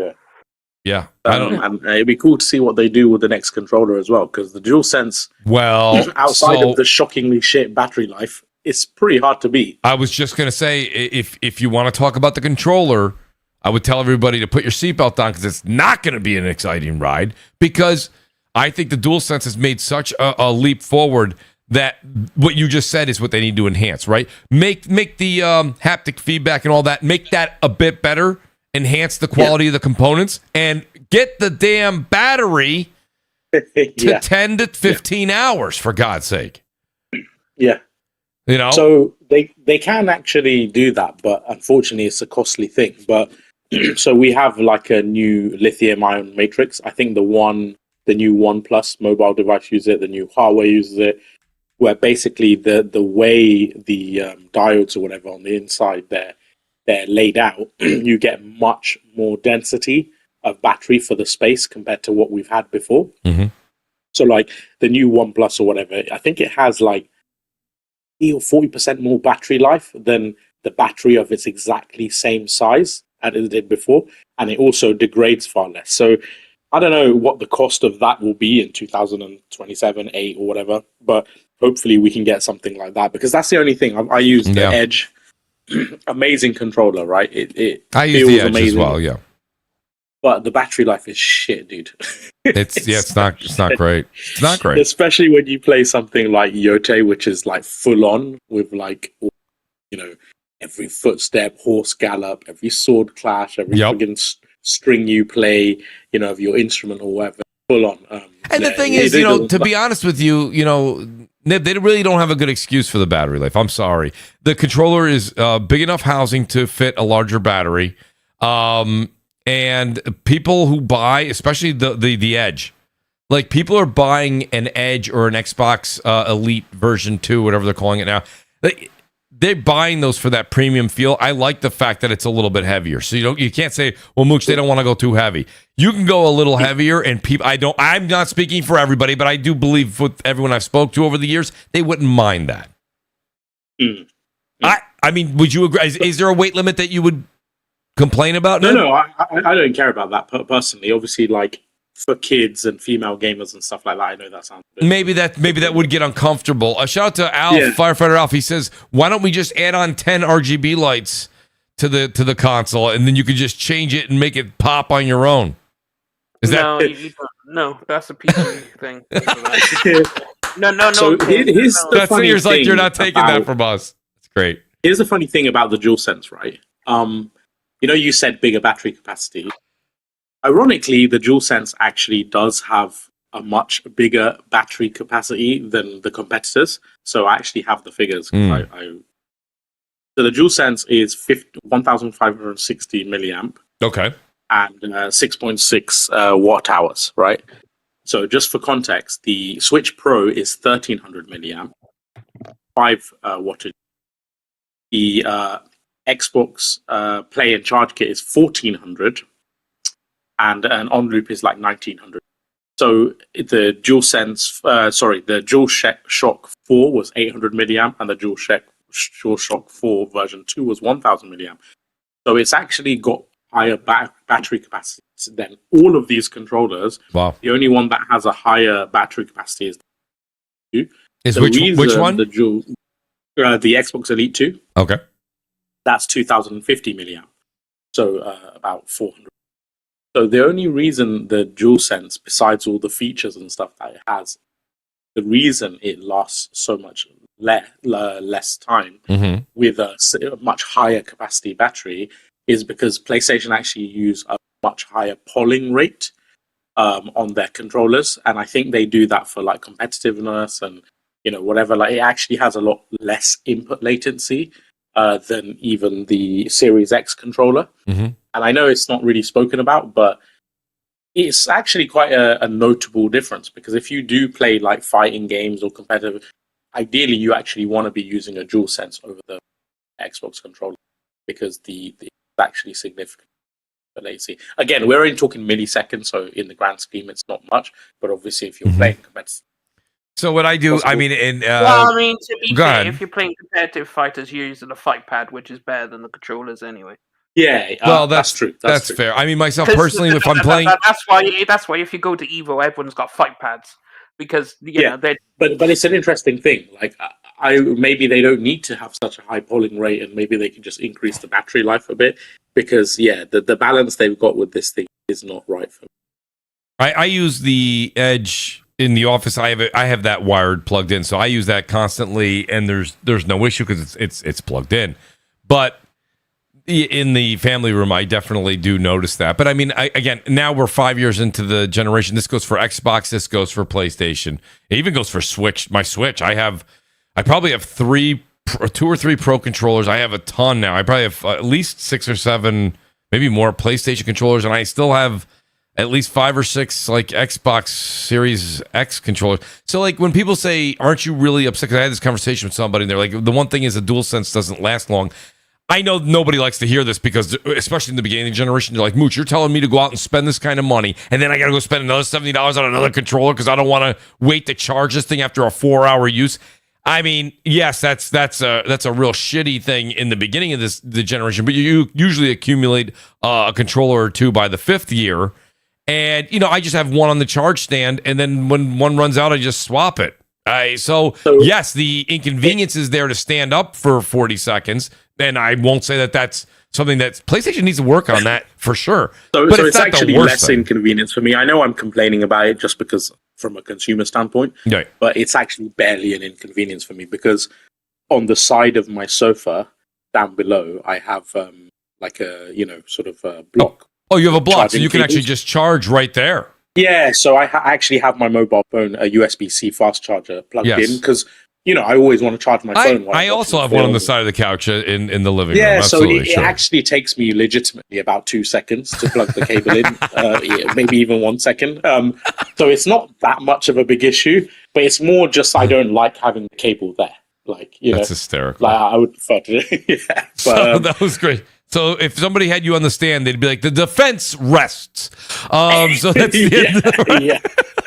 No, but I mean, you shouldn't have to work on. It's the same thing with like when people say, "Oh, on loops options like for the fucking Xbox controller." Okay, if you give me the on loops for free, maybe you have a point. But if you're making me, I literally had to buy my play and charge kit and buy on loops, right? So I'm already spending basically the same price as a DualSense. It's close. I don't remember what the clickety clackety shitty controller. Well, that's it. You know what I mean? So when you say about the next generation controller, I would say PlayStation will probably work on. I would think they would work on the battery and make the haptics better. Xbox is actually the one that I'm going to be keeping an eye on for their next controller because I think they have the greatest to enhance. They have more that they can do. If they tamper too much with the DualSense, you actually might anger the audience. You know what I mean? It's that. I think they did that good of a job with it. This is the interesting thing, though, right? Like, obviously, Xbox has kind of curated a bit of a consumer-friendly kind of image, mostly because of Game Pass. But on the hardware side, it's actually the complete opposite. Because really, the Series X controller has no right to even be close to as expensive as a DualSense. A DualSense has so much more functionality and features and a much higher manufacturing cost. Mm-hmm. Like, think about it. Like, you've got the microphone, the touchpad, the light bars. You've got adaptive triggers. You've got the advanced haptics. They're like I forgot what the brand is, but I think they're called Alps or something. They're like a high end version. So you've got all these things. You've even got a friggin' noise cancelling sound chip in there, Realtek audio chip, the kind you get in PC motherboards and stuff. It's got all this bloody feature set, gyro as well. And it's basically the same price, and it has a lithium ion battery as well. And Xbox, not only is it clickety clackety, doesn't have any of those features, is basically the same price, but they don't even have the the consumer friendliness to include a set of rechargeable batteries or a play and charge kit. Even that, then you have to pay extra for.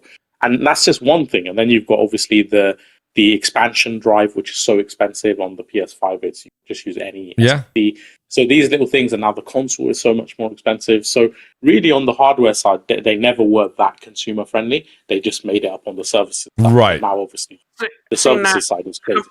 Coming back to the Xbox Hybrid, see now if they get rid of the proprietary SSD and they just use off-the-shelf PC SSD technology, Yeah.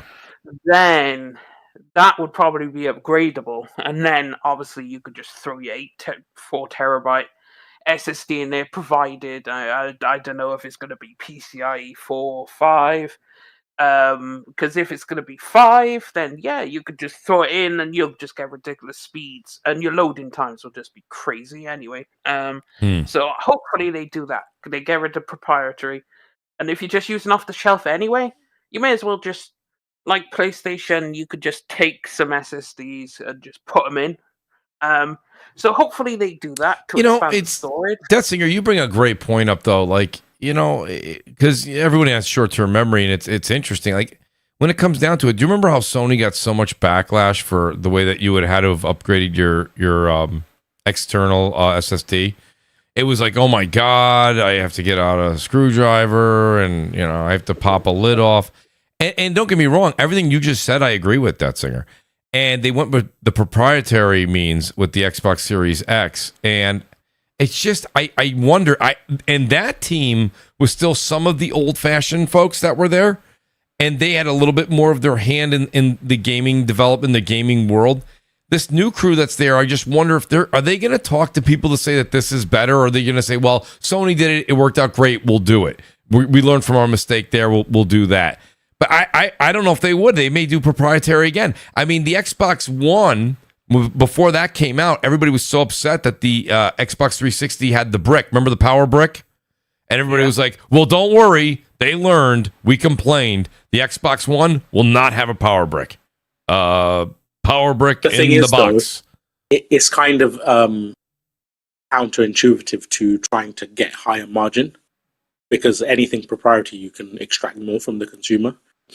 They will get a cut of the margin in addition to Seagate. Exactly. I mean, that's why I'm wondering, will they change paths? I don't know. I think Detzinger's right. They should. They should, but if they want to make more money, they may like the fact that, it's like the Apple thing. Like, it is the Apple thing. I was going to buy a MacBook Pro the other day. To get a 2 terabyte drive was £700.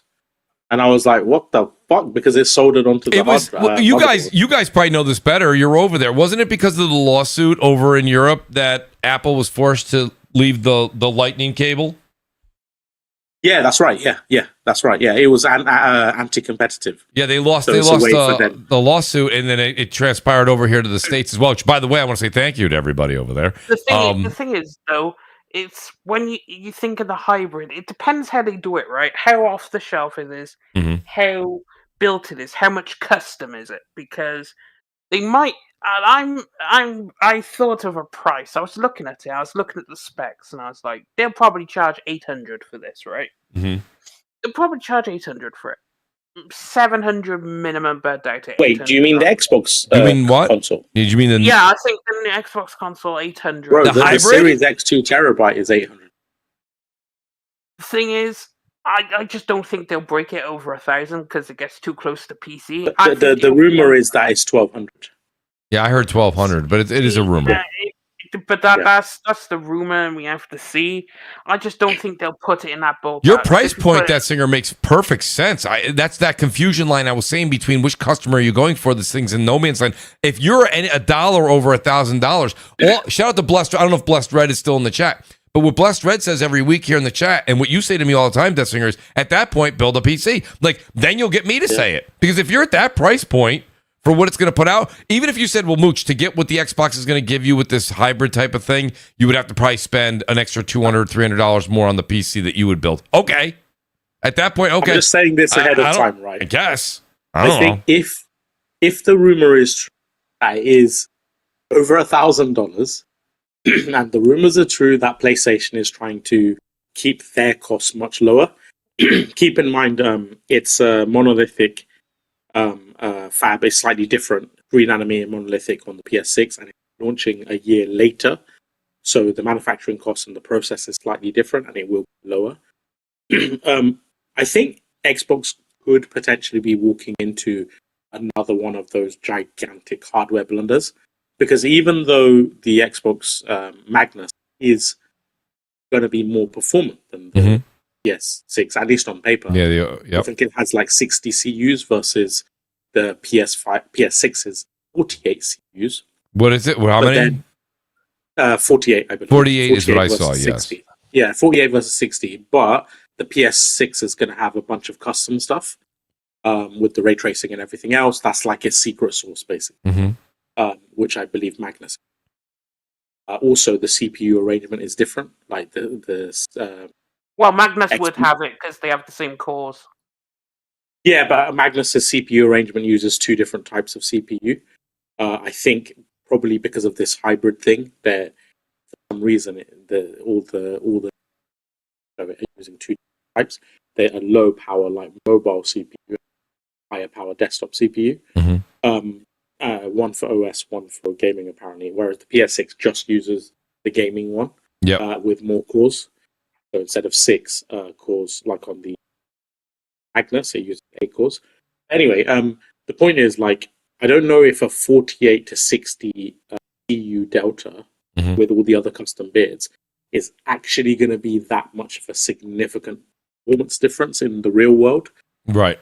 And you got a year, later to get cheaper prices and everything else. And if one really is like $600-700 and the other one's $1,200, that is an enormous gulf for not much of a difference again. And I think they could really be landing them. The price point. So from the specs, though, it would be significantly more powerful. Just because, like, look at the difference between a 5080 and a 5070, right? The 5080 has more cores. It has more of everything, and of course, it performs better. More of everything means you perform better. So I would assume, given it's like a 20 CU delta plus all the extra shit they threw in there from Moore's Law when he listed what is inside Magnus and what is PlayStation's one, it'd be more costly, but you'd get a bit more performance because it depends how you do it. And bear in mind, it's going to be on RDNA 5. But the reason I say is obviously that is the theory, right? Well, so the Series X has 52 CUs, and the PS5 has 36. Yeah, right. That's actually more of a delta than what the rumored specs. Yeah, and not just that. When you said more of anything is better in performance, you had 12 teraflops versus 9.3, and it's still teraflops is not the same thing. I understand. I understand. That's why I said CU. You're right? saying his is more. His is exact. I'm just saying. But you said more of anything, and I'm like, not really. Well, not teraflops, because teraflops is a stupid buzzword that they use, which is stupid ass. No, I hear you. I hear you. Yeah, but so what is let me just calculate quickly. 36 to 52.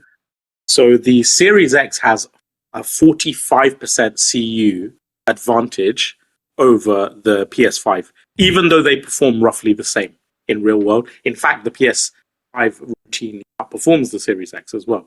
So the based on the rumored specs, the Magnus would have a 25% CU delta over. So it's half the delta that the Series X has on the PS5, and it's going to be a difference of potentially $400 to $600. Like that to me is a bigger blunder than we've seen in a long time. Again, it's only rumors; it might not be like that. Maybe the price difference isn't that much, but I'm just saying right now, based on everything that is being reported, I don't know, man. It's sounding a bit ropey for it.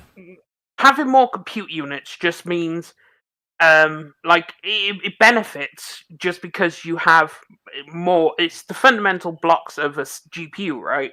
And it increases raw processing power. And this is crucial, especially if you have stuff like gaming, artificial intelligence. So parallel processing, more CUs means the GPU can perform more calculations at the same time. Oh no, I'm not saying more CUs is not more performance. So it's going to be higher. I'm just saying for the price difference. Oh yeah, for the price difference. But you got to remember another thing, right? One of the primary reasons the PS5 outperforms the Series X so often is because of the tools and the API, right? If Xbox, Magnus, and an Xbox or whatever you want to call it, if that moves to a Windows OS type system, it's actually going to have more abstract and overhead than the current console does. So it will actually potentially get less performance than consoles typically enjoy, because you have a whole different layer of OS and everything else that you have to work around. So you're actually losing performance as well. So think about it. You've gone from a 45% CU delta to a 25%. Right. And the OS is going to be even less efficient. So I don't know, man. It's sounding potentially a bit sticky for Xbox. The thing is that because they have like more of, I can't remember what the more of as well outside the CUs, but I think if the raw power, PlayStation will catch up by their customs. See, the thing is, Detzinger, it goes back to knowing your customer again. That's the thing I just keep saying over. The problem is we went through this already. Regardless of what cores, T-flops, whatever you want to pick that's in the box. Yeah. The point of the matter is that the narrative with Xbox going into this generation was power. And two things. A, it didn't deliver in as it should have. B, it didn't. PlayStation beat it out most times in performance. So the other thing is that you have a situation. The console customer outside of the community, they don't care if it runs at 60 frames and it's 1280p versus 60 frames at 1440p. Yeah, they don't care. And I think it's going to be worse diminishing returns next gen than ever before, because everything's AI upscaled anyway, right? Well, so it's like, imagine the base resolution is like, I don't know, 200, 300, 400p more, but you might not even notice it in actual real world moments because it's AI upscaled anyway. The thing is, it just depends on what the devs do and how they utilize the hardware, right? Because it's like, sure, you can have two different hardwares, but it's how the devs will utilize it. Sure, some games on the PlayStation, even though it's less power, but the raw power it's what you do with the power. You can have all the power in the world, but if you don't utilize it, it means fuck all. So you have to utilize what you have, and that's the advantage with obviously first-party studios, is because they only have to focus on this very specific thing, so they get maximum bang for your buck. That is the most. Yeah, but I don't know if that's not gonna be the case for Xbox. I don't know. Well, no, because they have to make for PC as well, so that's why it would be advantageous. No, I think they might have to make for PlayStation as well in future. Yeah. Well, if they have to make for PlayStation, then but I also that will be interesting. Right. But it'll also make their lives easier, because if the Xbox becomes more hybrid and more akin to PC, then when it comes to actually making the games, there won't be too much of a differential. Before, you won't have to make an Xbox version of the game and a PC version of the game. You could just make one version of the game that runs across both. So that might help them in that by going the hybrid route. So you don't need to make. So you could just make. We'll see, but you could just make a PlayStation. Come back to this clip. We'll come back to this. And Detzinger, I'm not saying you're wrong, but Digital Foundry before this generation started, when Xbox was like, we're gonna make it, day one for PC and this and that, and they asked Ledbetter, and I'm paraphrasing. This was 5 years ago. But he's like, a lot of people think this is just so simple for developers to do, and he's like, it's. He didn't get into detail. He goes, it's just not quite that simple. And now when you're talking about making a game for PC, Xbox, and PlayStation and Switch, it's not as simple as, well, they can just do it. I mean, they can, but it's pain in the ass. The thing is, if you can cut out the PC and Xbox and just make one version for that, you've now limited your workload. So now you only have to make a Switch version. Detzinger, I'll ride with you. But what about all the Series X owners that aren't going to move up to this new hybrid for the next 5 years? Well, I mean, cross-gen games are going to be a thing anyway. Right. Cross-gen has been a thing Oh, for yeah. like 700 years. And Yeah, absolutely. And I can guarantee you the next-gen games are going to But Destiny, that let me means- just read one of the comments from one because I think this actually basically summarizes the making. They put 30% more CUs, it's actually 25%, so I'm just going to correct that. But they wrote, Series X is running a cut-down Windows and couldn't do it with 45% more CU. But Magnus is going to do it with full-blown Windows, Copilot Blow, and 25% more CU.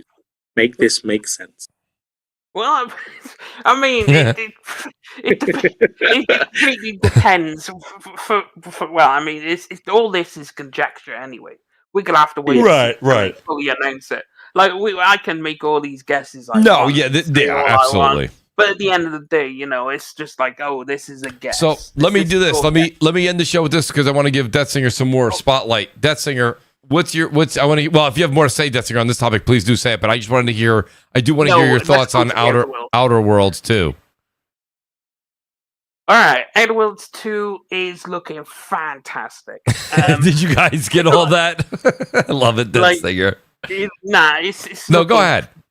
It's looking peak because, okay. Unlike the mainstream reviewers who generally, they talk a lot of shit and they don't really know much. I go to my trusted reviewers who are RPG fanatics who speak about primarily RPGs, right? So who are they? Shout them out.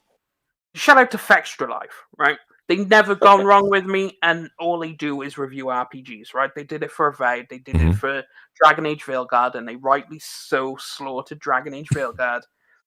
And I always go to them because they always they haven't let me wrong yet. So I went to them and I was like, right, let me see what your review is. And from what I can gather, and this is their words, so there were so many different outcomes to the game. Like all the quests have different options, and there's apparently 138 different endings depending on your choices in the game, right? So there's so many different variations of how you reach the end and what kind of end you get. Okay. Which is really good for replayability and is exactly what you want from an RPG. They also said, obviously, it's better than the first one in every single way. Gameplay is just refinement of what the first one was, which is good because Outer Worlds gameplay was actually really good. But then they pushed the role-playing to the forefront, and they made every quest, everything matters, which is what an RPG should be, which is quintessential great RPG. Yes, there's some funny moments. Yes, you can't really go too serious or go too heavy on stuff because, it's a more casual tone and experience. But fundamentally, they actually made what they were supposed to do. A good RPG, which is better than the first one. And it is essentially, if you enjoyed the exact words, The Outer Worlds 2 is a fun and engaging adventure that lets you author your run from character creation to credits, giving you enough rope to either hang yourself or lasso a manticore. A decided improvement over the first one. The only weakness is the side effect of its casual nature that ultimately prevents more mature themes from developing. A must-play for any Fallout fan. Now, that's what it is. Fallout in space, right?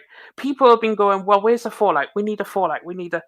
Here's your Fallout, right? And I guarantee you this will be better than the Fallout that Bethesda makes, right? I'm just going to put out there right now. Bethesda's going to release a Fallout game, and I guarantee you this is probably going to be better than that because Obsidian one-upped them before. Again. I don't want to rattle you with this opinion, but I'm just giving my thoughts out there. I'm going to play this game. I probably will enjoy it. But one thing I will say, I'm not saying like graphics and audio visuals and all animation and all that is like the be-all end-all. Obviously, gameplay is first and foremost. But I will preface by saying I think audio visuals and, let's say, characterization and animation is actually much, much more important in an RPG than other genres because so much of your playtime and the focus of the game is role-playing, right? Is story, his characters, his dialogue, etc.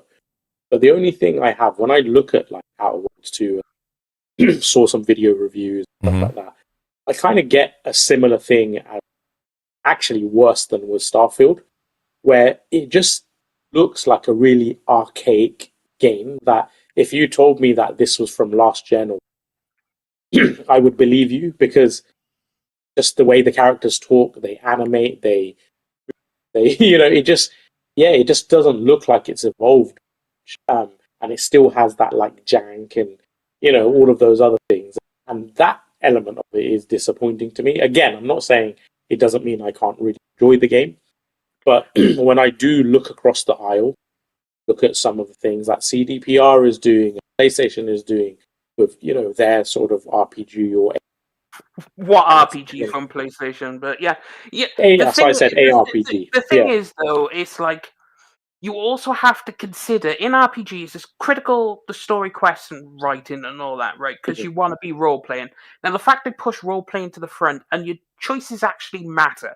There are consequences to your actions. There are things to do. This is called player agency. That is the pinnacle of what an RPG needs to have.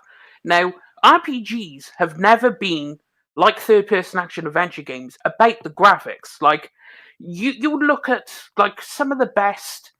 Yes. Do you believe that though? Because to me, Morrowind and Oblivion and Skyrim were like at the time they were some of the most technologically advanced and beautiful games that existed.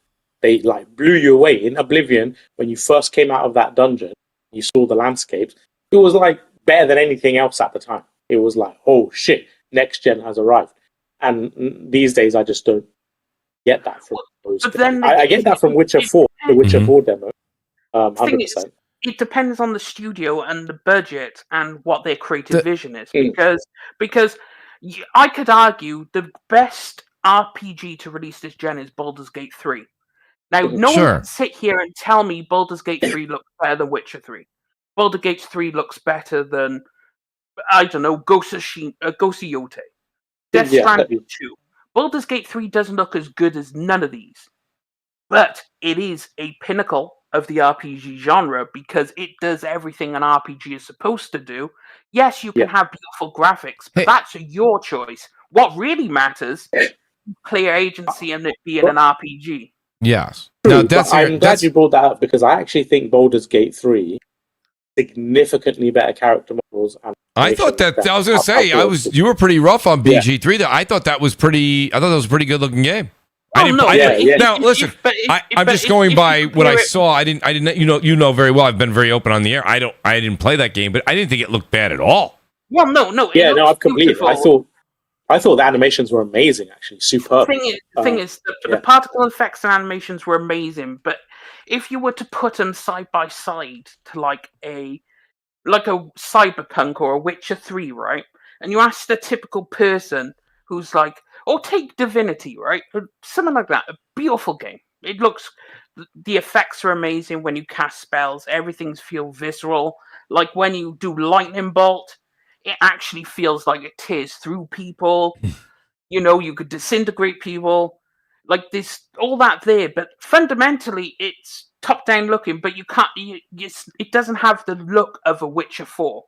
Like it doesn't have the graphical fidelity or look at this big massive AAA budget thing. So I don't disagree, but obviously Witcher 4's not out yet. Well, no, but we've also only had a tech demo. But I would say personally, and I'm literally looking through my own screenshots of Baldur's Gate 3 and Witcher 3, the remastered version. I think Baldur's Gate 3 looks better than Witcher 3, and I think I was going to say that too. I mean, and I know Witcher 3. Witcher 3 did get a boost in. Did it get it? It got an update, did it not? Yeah, but it was like more like a spruce up, like resolution and stuff. Yes, a bit of lighting, but it's not like a significant. Right, but to be fair to it, I mean, it was what generation? What generation? Game, That was an older game. So Baldur's Gate 3, I thought was much better looking. I think it's much better. I'm looking at side by side. The character model looks significantly better. But also it is from a different perspective, of course. But then it's like you look at some of the best RPGs to release. And personally, a lot of them are more top-down games.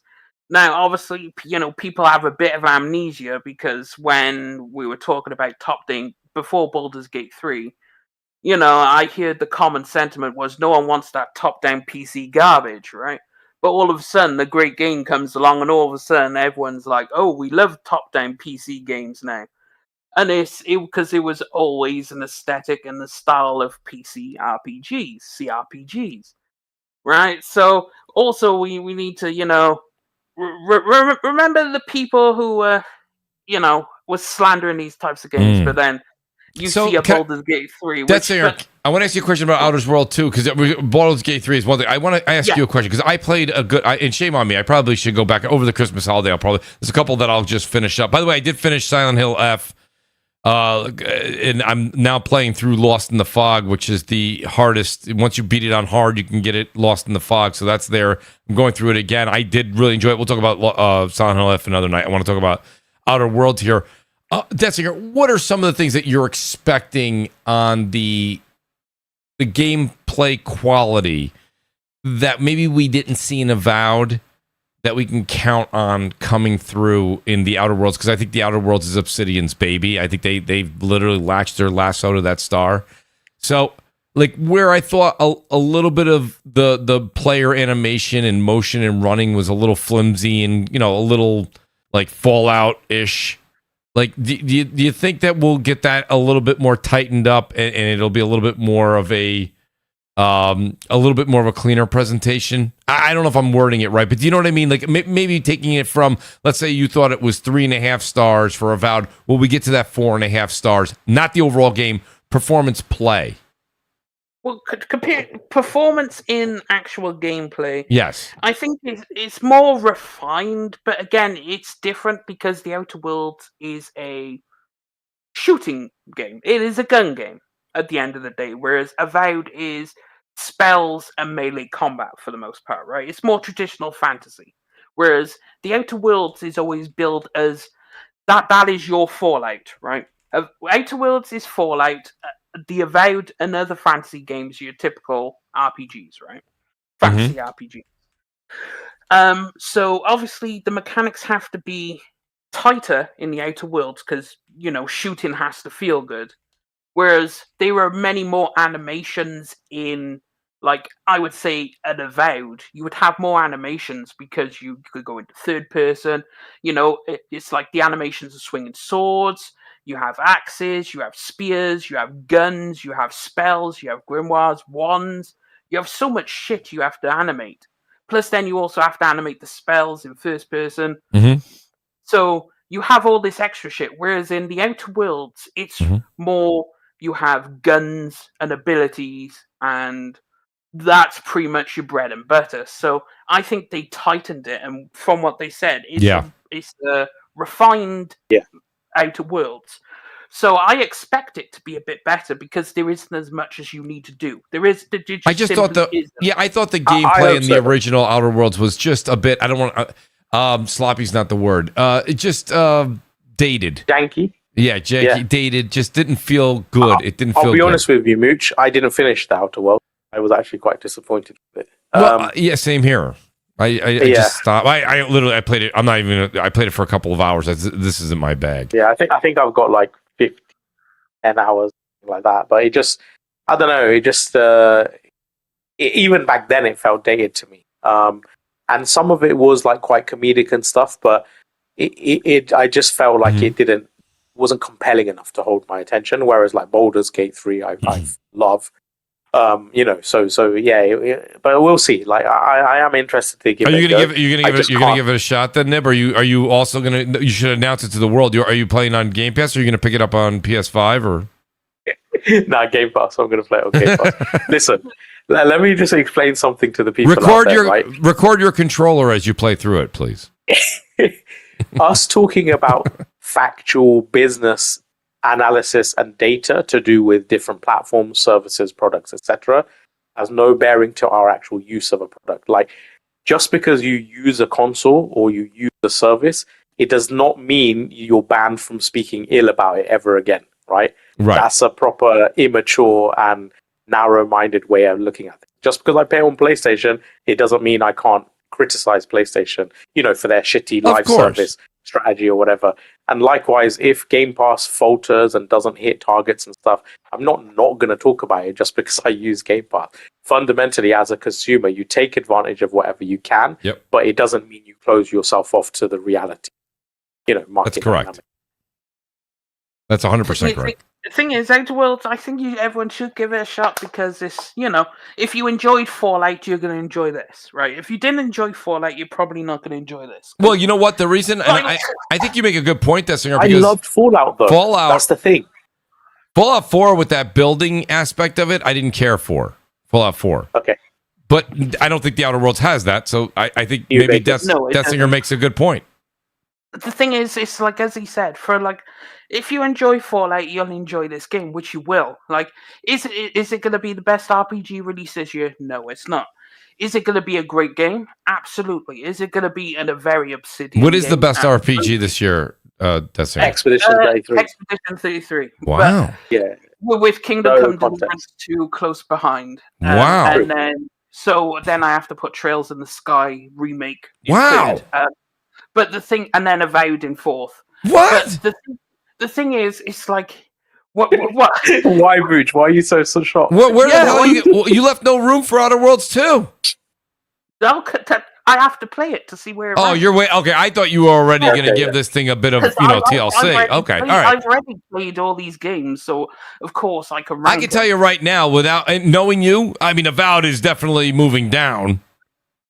Well, it might not, because I've always been, when it comes to RPGs, I've always been more fantasy than Fallout. Do you 100% these games, Dessinger? Do you 100% like BG3 and Avowed? Yeah, of course. Okay, cool. No, that's fine. It's like your ending. You want to see what your ending is. You make all these choices, and then you're like, okay. So no, I don't mean. It's gonna be. I don't mean complete the game. I mean 100. Like get 1,000 out of 1,000 on Xbox. Oh, absolutely not, because there's so much shit you have to do. That's okay. That's what I meant. I was like, holy shit, dude! I'm like, some of these games are. So some of these games are so big, there's no fucking way. But you just wouldn't have the time. Well, you do have the time, but it's I hear you. I hear you. Not with these many games, man. I'll tell you that. Yeah, it's actually crazy trying to do that right now. But it's like I've got to play Ninja Gaiden 4 as well. Like with Baldur's Gate 3, I'm currently doing honor mode because I'm almost at the end. Wait, you're still playing Baldur's Gate 3? Yeah, because fully modded, of course. And you PC cats are crazy, man. I swear. The thing is, Baldur's Gate 3 is so replayable. Like, people don't understand how many times you can replay this because there's still endings I haven't seen. Like, so I'm trying to do different things. It's like there's this one woman. I'm not spoiling anything, but if you kill her, you will never be able to get her as a companion. But if you manage to convince her to join you, correct? Yeah, I know you're talking. And then you can romance her and whatnot. And that is scenes you'll miss. So depending on your choices on just that little thing, that could influence. Like, well, if you just go, oh, I failed to convince her. Now she's dead. You'll never have her as a companion ever. Yeah. So there's so many different things that I haven't explored, places, alternate choices I haven't made, and that is what is exciting because I want to see where it goes. Where does this go? I did love Baldur's Gate 3, but for me, Act 3 was just too exposition heavy and not enough gameplay. I love exposition. I gotta go back and play that. Which is funny, right? The entire community. Games, it was too much for me. The entire community won't stop talking about. I played about 10 hours of it, and then I just put it down. I played something else. Maybe that's a game I will go back to. I am going to try Outer Worlds 2. I think that's fair. Well, it's fair for multiple reasons, right? Obsidian, I have always said, is probably the shining star of Microsoft's acquisition purchases, and. Yeah. And I will say that, like, Deathsinger has been so excited about this. Sometimes when your friends, like, get into a game so much, I'm, like, hyped to try it out. You know what I mean? So, like... But the thing is, it's like, you have to remember, like, their writing team is so freaking good. They are good. Like, it is absolutely insane. And they have, like, 12 writers, and they're all really good. They still have the OGs. And a matter of fact, the reason why the Outer Worlds 2 is so good is because, let me find it real quick. Now, this is going to be interesting. If you didn't know, the original writer of Fallout New Vegas is back at Obsidian. His name's Brandon Adler, and he helped make The Outer Worlds 2. So does it really surprise you that Obsidian's writing so good? Because you just got the guy who did Fallout New Vegas, which is the best Fallout ever made. Mm-hmm. Easy. You just got him to come back and work on The Outer Worlds 2. So no wonder it's improved. Because you just got a goat, essentially, of writing. So, I think you're fluffing this up too much, bro. What do you mean? If you pay Fallout New Vegas... He's gargling the balls and everything with this game. No, Obsidian is my favorite studio, but that's because I've loved every game they've made, and I'm not going to hide it. It's like some people, their favorite studio is Naughty Dog, and I mean, I personally find Neil Cuckman to be a complete whatever. But, but is like Outer Worlds, The Outer Worlds, one of your favorite games? Outer Worlds it's not really. It's just a great game. It's because it fills the itch that Fallout. Because So what would you give? What grade would you give the game? What, the first one or the second one? The first one, obviously. You haven't played the second one. The first one gets an 8. Yeah, so this is what I mean. So the reason I asked, right, is it's fine that it's your favorite. I always say judge studios not on nostalgia, but their recent works, right? Because that's what the studio is today. 8 is obviously a solid score, but it's not like, it's one of the greatest games of all time score. But Naughty Dog, when I judge the last few games that they've made, like Last of Us 2, Last of Us, and Uncharted 4, in my opinion, they're some of the best games ever made. So, that is the version of Naughty Dog that I'm judging, not when they made Jak and Daxter decades ago or whatever, So it's I'm not saying Obsidian isn't great, but if the last game they made was an 8 out of 10, maybe they're not as prodigious as you think they usually, or at least they were. In the RPG space, though, they are basically, because you but that's based on nostalgia and past work. No. But if you think about it, right? CDPR is, if you made a top 5 of RPG devs, right? You put CDPR in there. Bethesda, they have been on a losing streak, so you can't put them in there. BioWare is BioWare is dead, right? So we can't throw BioWare in there. So then you're like, now if I don't disagree, but if you just to say CDPR, right? Yeah. The last 2 works that CDPR did were both phenomenal. So that's it's a different thing. It's obviously, but then that's why you have to put them up there in the RPG category. But then especially if you're talking about Western RPG, then you have to put Larian up there. Bear in mind, everyone. Yeah, Larian's last was the best they've ever made. So But Larian, like Obsidian, has always made good work. It's just Larian never got the shine until Baldur's Gate 3, right? Obsidian never got the shine until they did Fallout New Vegas, right? So you have... All I'm saying is, I think with Avowed and The Outer Worlds, and now The Outer Worlds, obviously we haven't played The Outer Worlds 2, but the reception is solid. It's not exceptional, right? Well, no, it's kind of the same. Not exceptional, but it's great. It's good games. It's a good game, yeah. But what I mean is, after the last 3 games, right? So, as in RPGs, I know they've made other games, but The Outer Worlds is technically an RPG.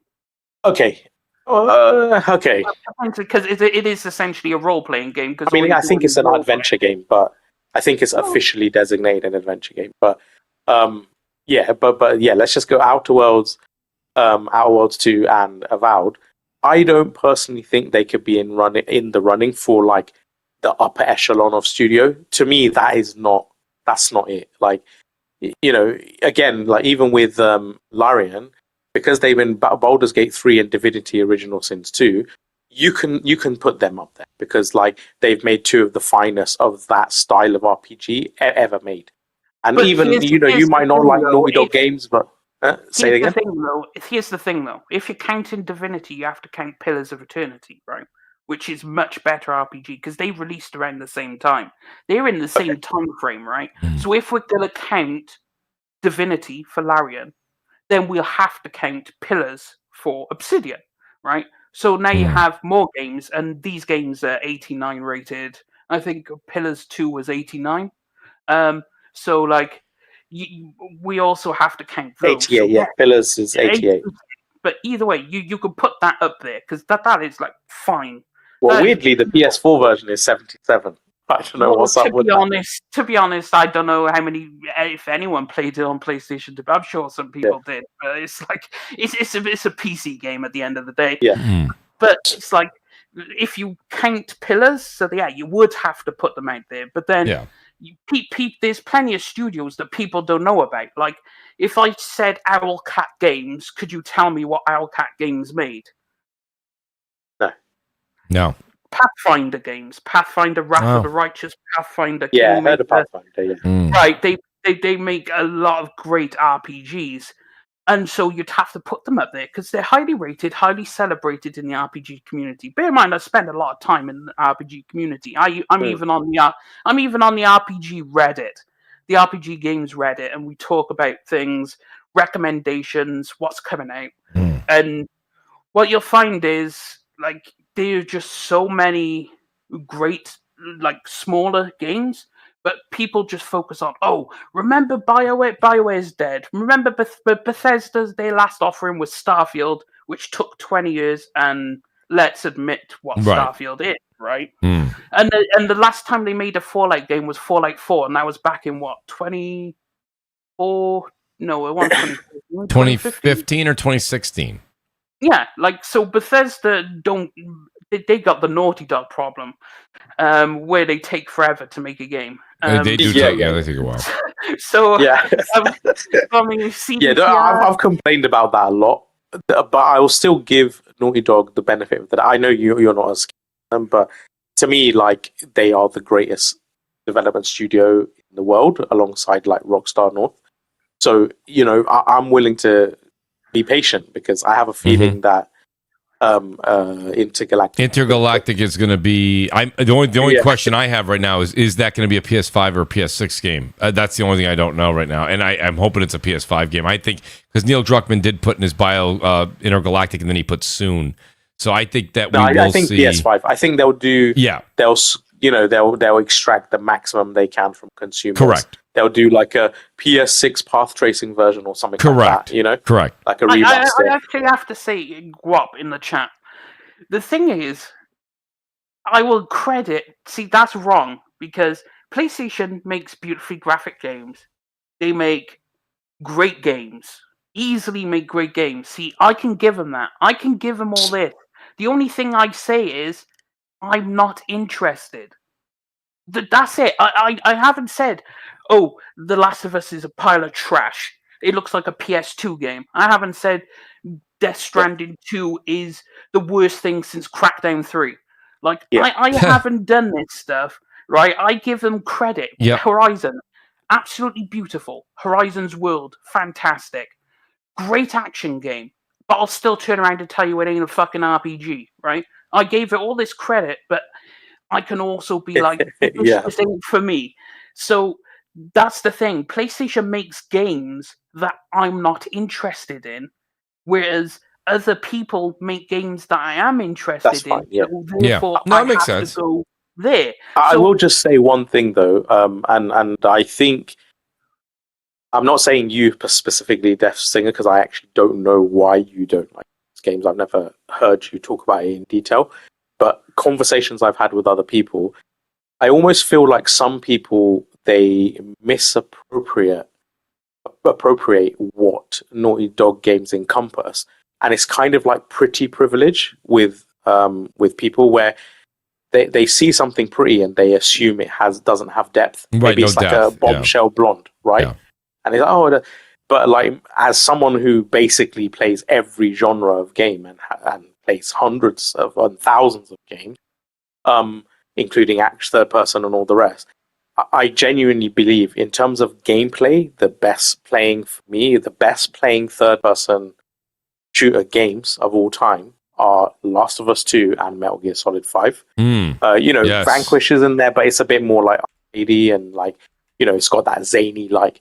But yeah, I would put those two, and I actually think there's a lot of aspects about Last of Us 2's gameplay that supersedes anything ever made in the history of mankind.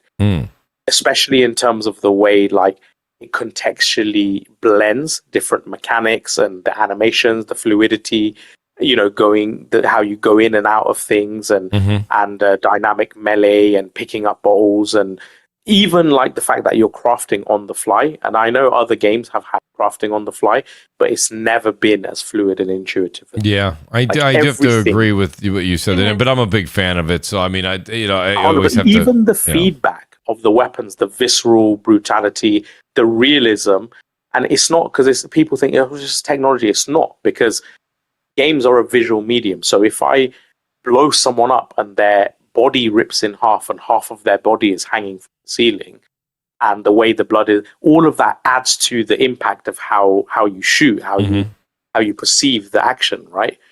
It's part of gameplay. And the way you move through the world, how little things like when I remember playing like Tomb Raider and then jumping to Last of Us. And I remember Tomb Raider, little things you take for granted in Naughty Dog games, like you'll be running along, and even if you have like walls and little pieces of environment and geometry and things like that, that she'll react realistically, hop over, skirt over, knock it out the way, all of the movements and stuff is so fluid, and it keeps the frenetic flow of energy. Whereas in Tomb Raider or Quantum Break and stuff like that, like a bucket on the floor will stop you dead on your tracks. It's so stupid. Like, you can't just hop over a wall. Yeah, you want to talk about losing your immersion into the world. It's just exactly, like, And in that, like, Last of Us 2, honestly, mechanically, and all the motion matching they've done, it is head and shoulders over everything else. The only reason I put Metal Gear Solid 5 up there is because Metal Gear Solid 5 still has more systems, like, hiding people, going in boxes, and which Metal Gear did you say you like, Nib? I'm not. I have a lot of complaints with the game, but I'm just talking about gameplay. Yeah. Metal Gear Solid 5. I think 5. Okay. Metal Gear Solid 5 has some of the best third-person shooter gameplay ever made. Even though I think personally the game itself overall has issues, especially because I feel like they almost ran out of time with development, and the last act of it is too repetitive. But I'm just talking about gameplay here. But yeah, so the reason I went into that big tirade is just to say I really think people underappreciate what Naughty Dog achieves from a gameplay mechanic system, and even Uncharted. I say this as someone. Sometimes I'll play a game and I'll redo a level, and I'll actually map out the level design and all the different ways you can, just because I want to try and understand it from a game design perspective. And I'll do that. I'll compare different games like Gears of War. Okay, what's the map layout, and how have they done this, and why have they done this? And I know it sounds sad, but it's interesting to me. No, it's very interesting. Again, Uncharted 4, some of the arena design, and how many dozens of different pathways and ways you can go through windows, climb here, hide under here, swim here, slide down this mudslide. There's this building that has 5 or 6 different entry points, and so it's just so complex. It's like a maze. It's like I've seen this diagram people used to make where games in the old days used to have all these complex level design, and today it's just a straight line. But weirdly enough, Uncharted 4 is more like the old design, where an arena can be a really complex, comprehensive, interconnected thing where there's so many ways to approach it. You can play certain arenas over and over and have completely different experiences because they're that like. Whereas you play it's like a Gears of War, and you basically will hide behind the same few pieces of cover every playthrough, and it's like it just isn't as dynamic. So again, go on. I could give Naughty Dog credit for that, but then it's like I just like either gameplay which is more real-time turn-based, or it just goes with it. Like if I think of it, like for RPG fans, combat has always been, I mean, it's up there, but it's not really the best because it's not the core of the game. The core of an RPG has always been how do you role play, player agency, emergent stuff? Like, if I turn around this corner, what's going to be waiting for me? Or how am I going to get out of this situation? I just got ambushed by 20 people. Do I misty step to the higher ground? Do I shoot down? Because if you shoot down, you have then advantage on attacks. Or do I, this person's immune to poison, or immune to fire, so I can't use any fire spells. How do I get around it? So I like a lot more of the strategic element to combat. Yeah, I do too. To be fair, it's like, I want to get the high ground, because if I get the high ground, I do extra damage. If the enemy has the high ground, now I have to figure out how to get it. And I value more story engagement and the quests and whatnot. And I just want to be immersed into the world. And sure, some of the games I play, the combat is serviceable. It's not going to be the best. Like Witcher 3, renowned. Right. Superb game. Story, fantastic. Quest, beautiful. Characters, fantastic. But that gameplay, it's not the pinnacle of gameplay. We can all admit Witcher 3 is, that gameplay ain't all there. Right? But I'm not even that keen on it. Like, even on so what's the hardest difficulty? Is it Death Singer or something like that? Something like that. It's something similar. Death March or something. Like, I can't remember. But anyway, I played it on the hardest difficulty possible, and I just thought it was a friggin' cakewalk. Like, it had no challenge. And I think I may have ended up with a build that was too strong or something, and Witcher gear that was too powerful for where I was in the game, but it just trivialized everything. Oh, wow. And I remember thinking, yeah. Thing is that happens, and that comes with build crafting, which is another good thing about RPGs, which is like, you don't, when you pick up the game, you don't know what's going to be the most overpowered build. It's like, for example, when I played Baldur's Gate 3, right? It's like, I optimize like Asterion. I make him more of a stamina tank. Now, if you don't know what a stamina tank is, they rely on being able to dodge attacks. So they'll go up to the front, but their evasion would be so high that they just don't get hit, right? So you're a stamina tank. So I min-max all the characters, and then obviously everything becomes super trivial because you just walk into the room, you're like, right, you go first. But then don't you get bored though at that point? Well, exactly. That's why I hate min-maxing and min-max the characters. So I try not to do it, but you get to the point where you discover weapons, certain like legendary weapons. You're like, this looks good. So here's what I'm thinking, guys. We are almost at the 4-hour mark, and people in the audience even know that I have to eat. They're like, Mooch hasn't eaten. I do want to say, because think about it, that singer. We're going to talk about a lot of this next week. We're basically going to give you the microphone, and I want to hear what you have to say about the game releases. Mooch, before you go, just give me a quick summary.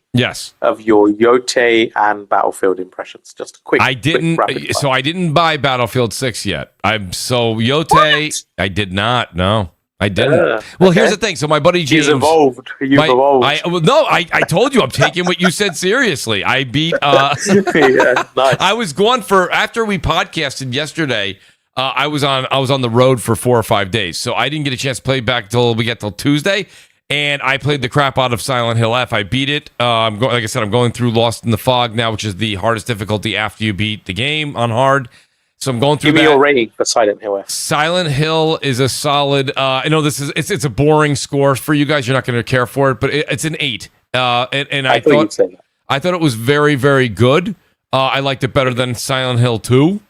The story is, the thing about it is what I like about it is the replayability. The bad news for you guys, not a spoiler, is after you beat it though, you do need to play it again. Now, do you need to play it again on the hardest difficulty that they give you? No, I want to, because I want to get the trophies. But if you don't, there's just a lot. I've already played through the first level again on Lost in the Fog, correct. And it is legitimately all new placement of items with new story. Filling a lot of the gaps where you had no idea when you played through it the first time. You do get to keep all of your, if you will, your powers, and you do get to keep your health and things like that you've maximized. But the enemies are much more difficult, and your durability items break, I think, even faster now. So there's a lot to that. As far as Ghost of Yotei, I haven't moved much more since we spoke last time. I'm probably still at the 30-hour mark, which means I have a lot left to play. So I didn't know. How many of the Yotei 6 have you done? I'm still only the one, the snake. That's the only one. I've not done any of that. You haven't even done Oni. No, I've done the Oni yet. No, because I'm literally going through and doing all. I'm probably about. I think I even tweeted it out. I'm roughly about 30 or 35 hours now onto. But I am starting to progress though. Through the story, I'm not gonna just I'm gonna platinum Ghost of Yotei same way I did Tsushima. But I'm definitely going to. Yeah. I'm still going to move forward now, and then you can always go back, So I'll probably go forward a bit more now. So probably by the time I talk to you again next week, the reason for Battlefield 6, also shout out to James. James listens to the show later. James is who I jam out with. We're getting ready for. I am probably going to end up biting the bullet though, Nib, to answer your question. I'm probably buying Battlefield 6 this weekend. It's because I want to start playing because I do want to get acclimated more with that game because the Battle Royale, now there's too many. Now that they say there's smoke, there's fire. Tom Henderson today said that Codename Granite is going to be the Battle Royale for Battlefield 6, and I'm not missing that. I'm not missing that. But I will say, obviously I was away for the weekend as well, and I'm busy with work. Right. So I only started playing Battlefield yesterday. Okay. It's already so sweaty.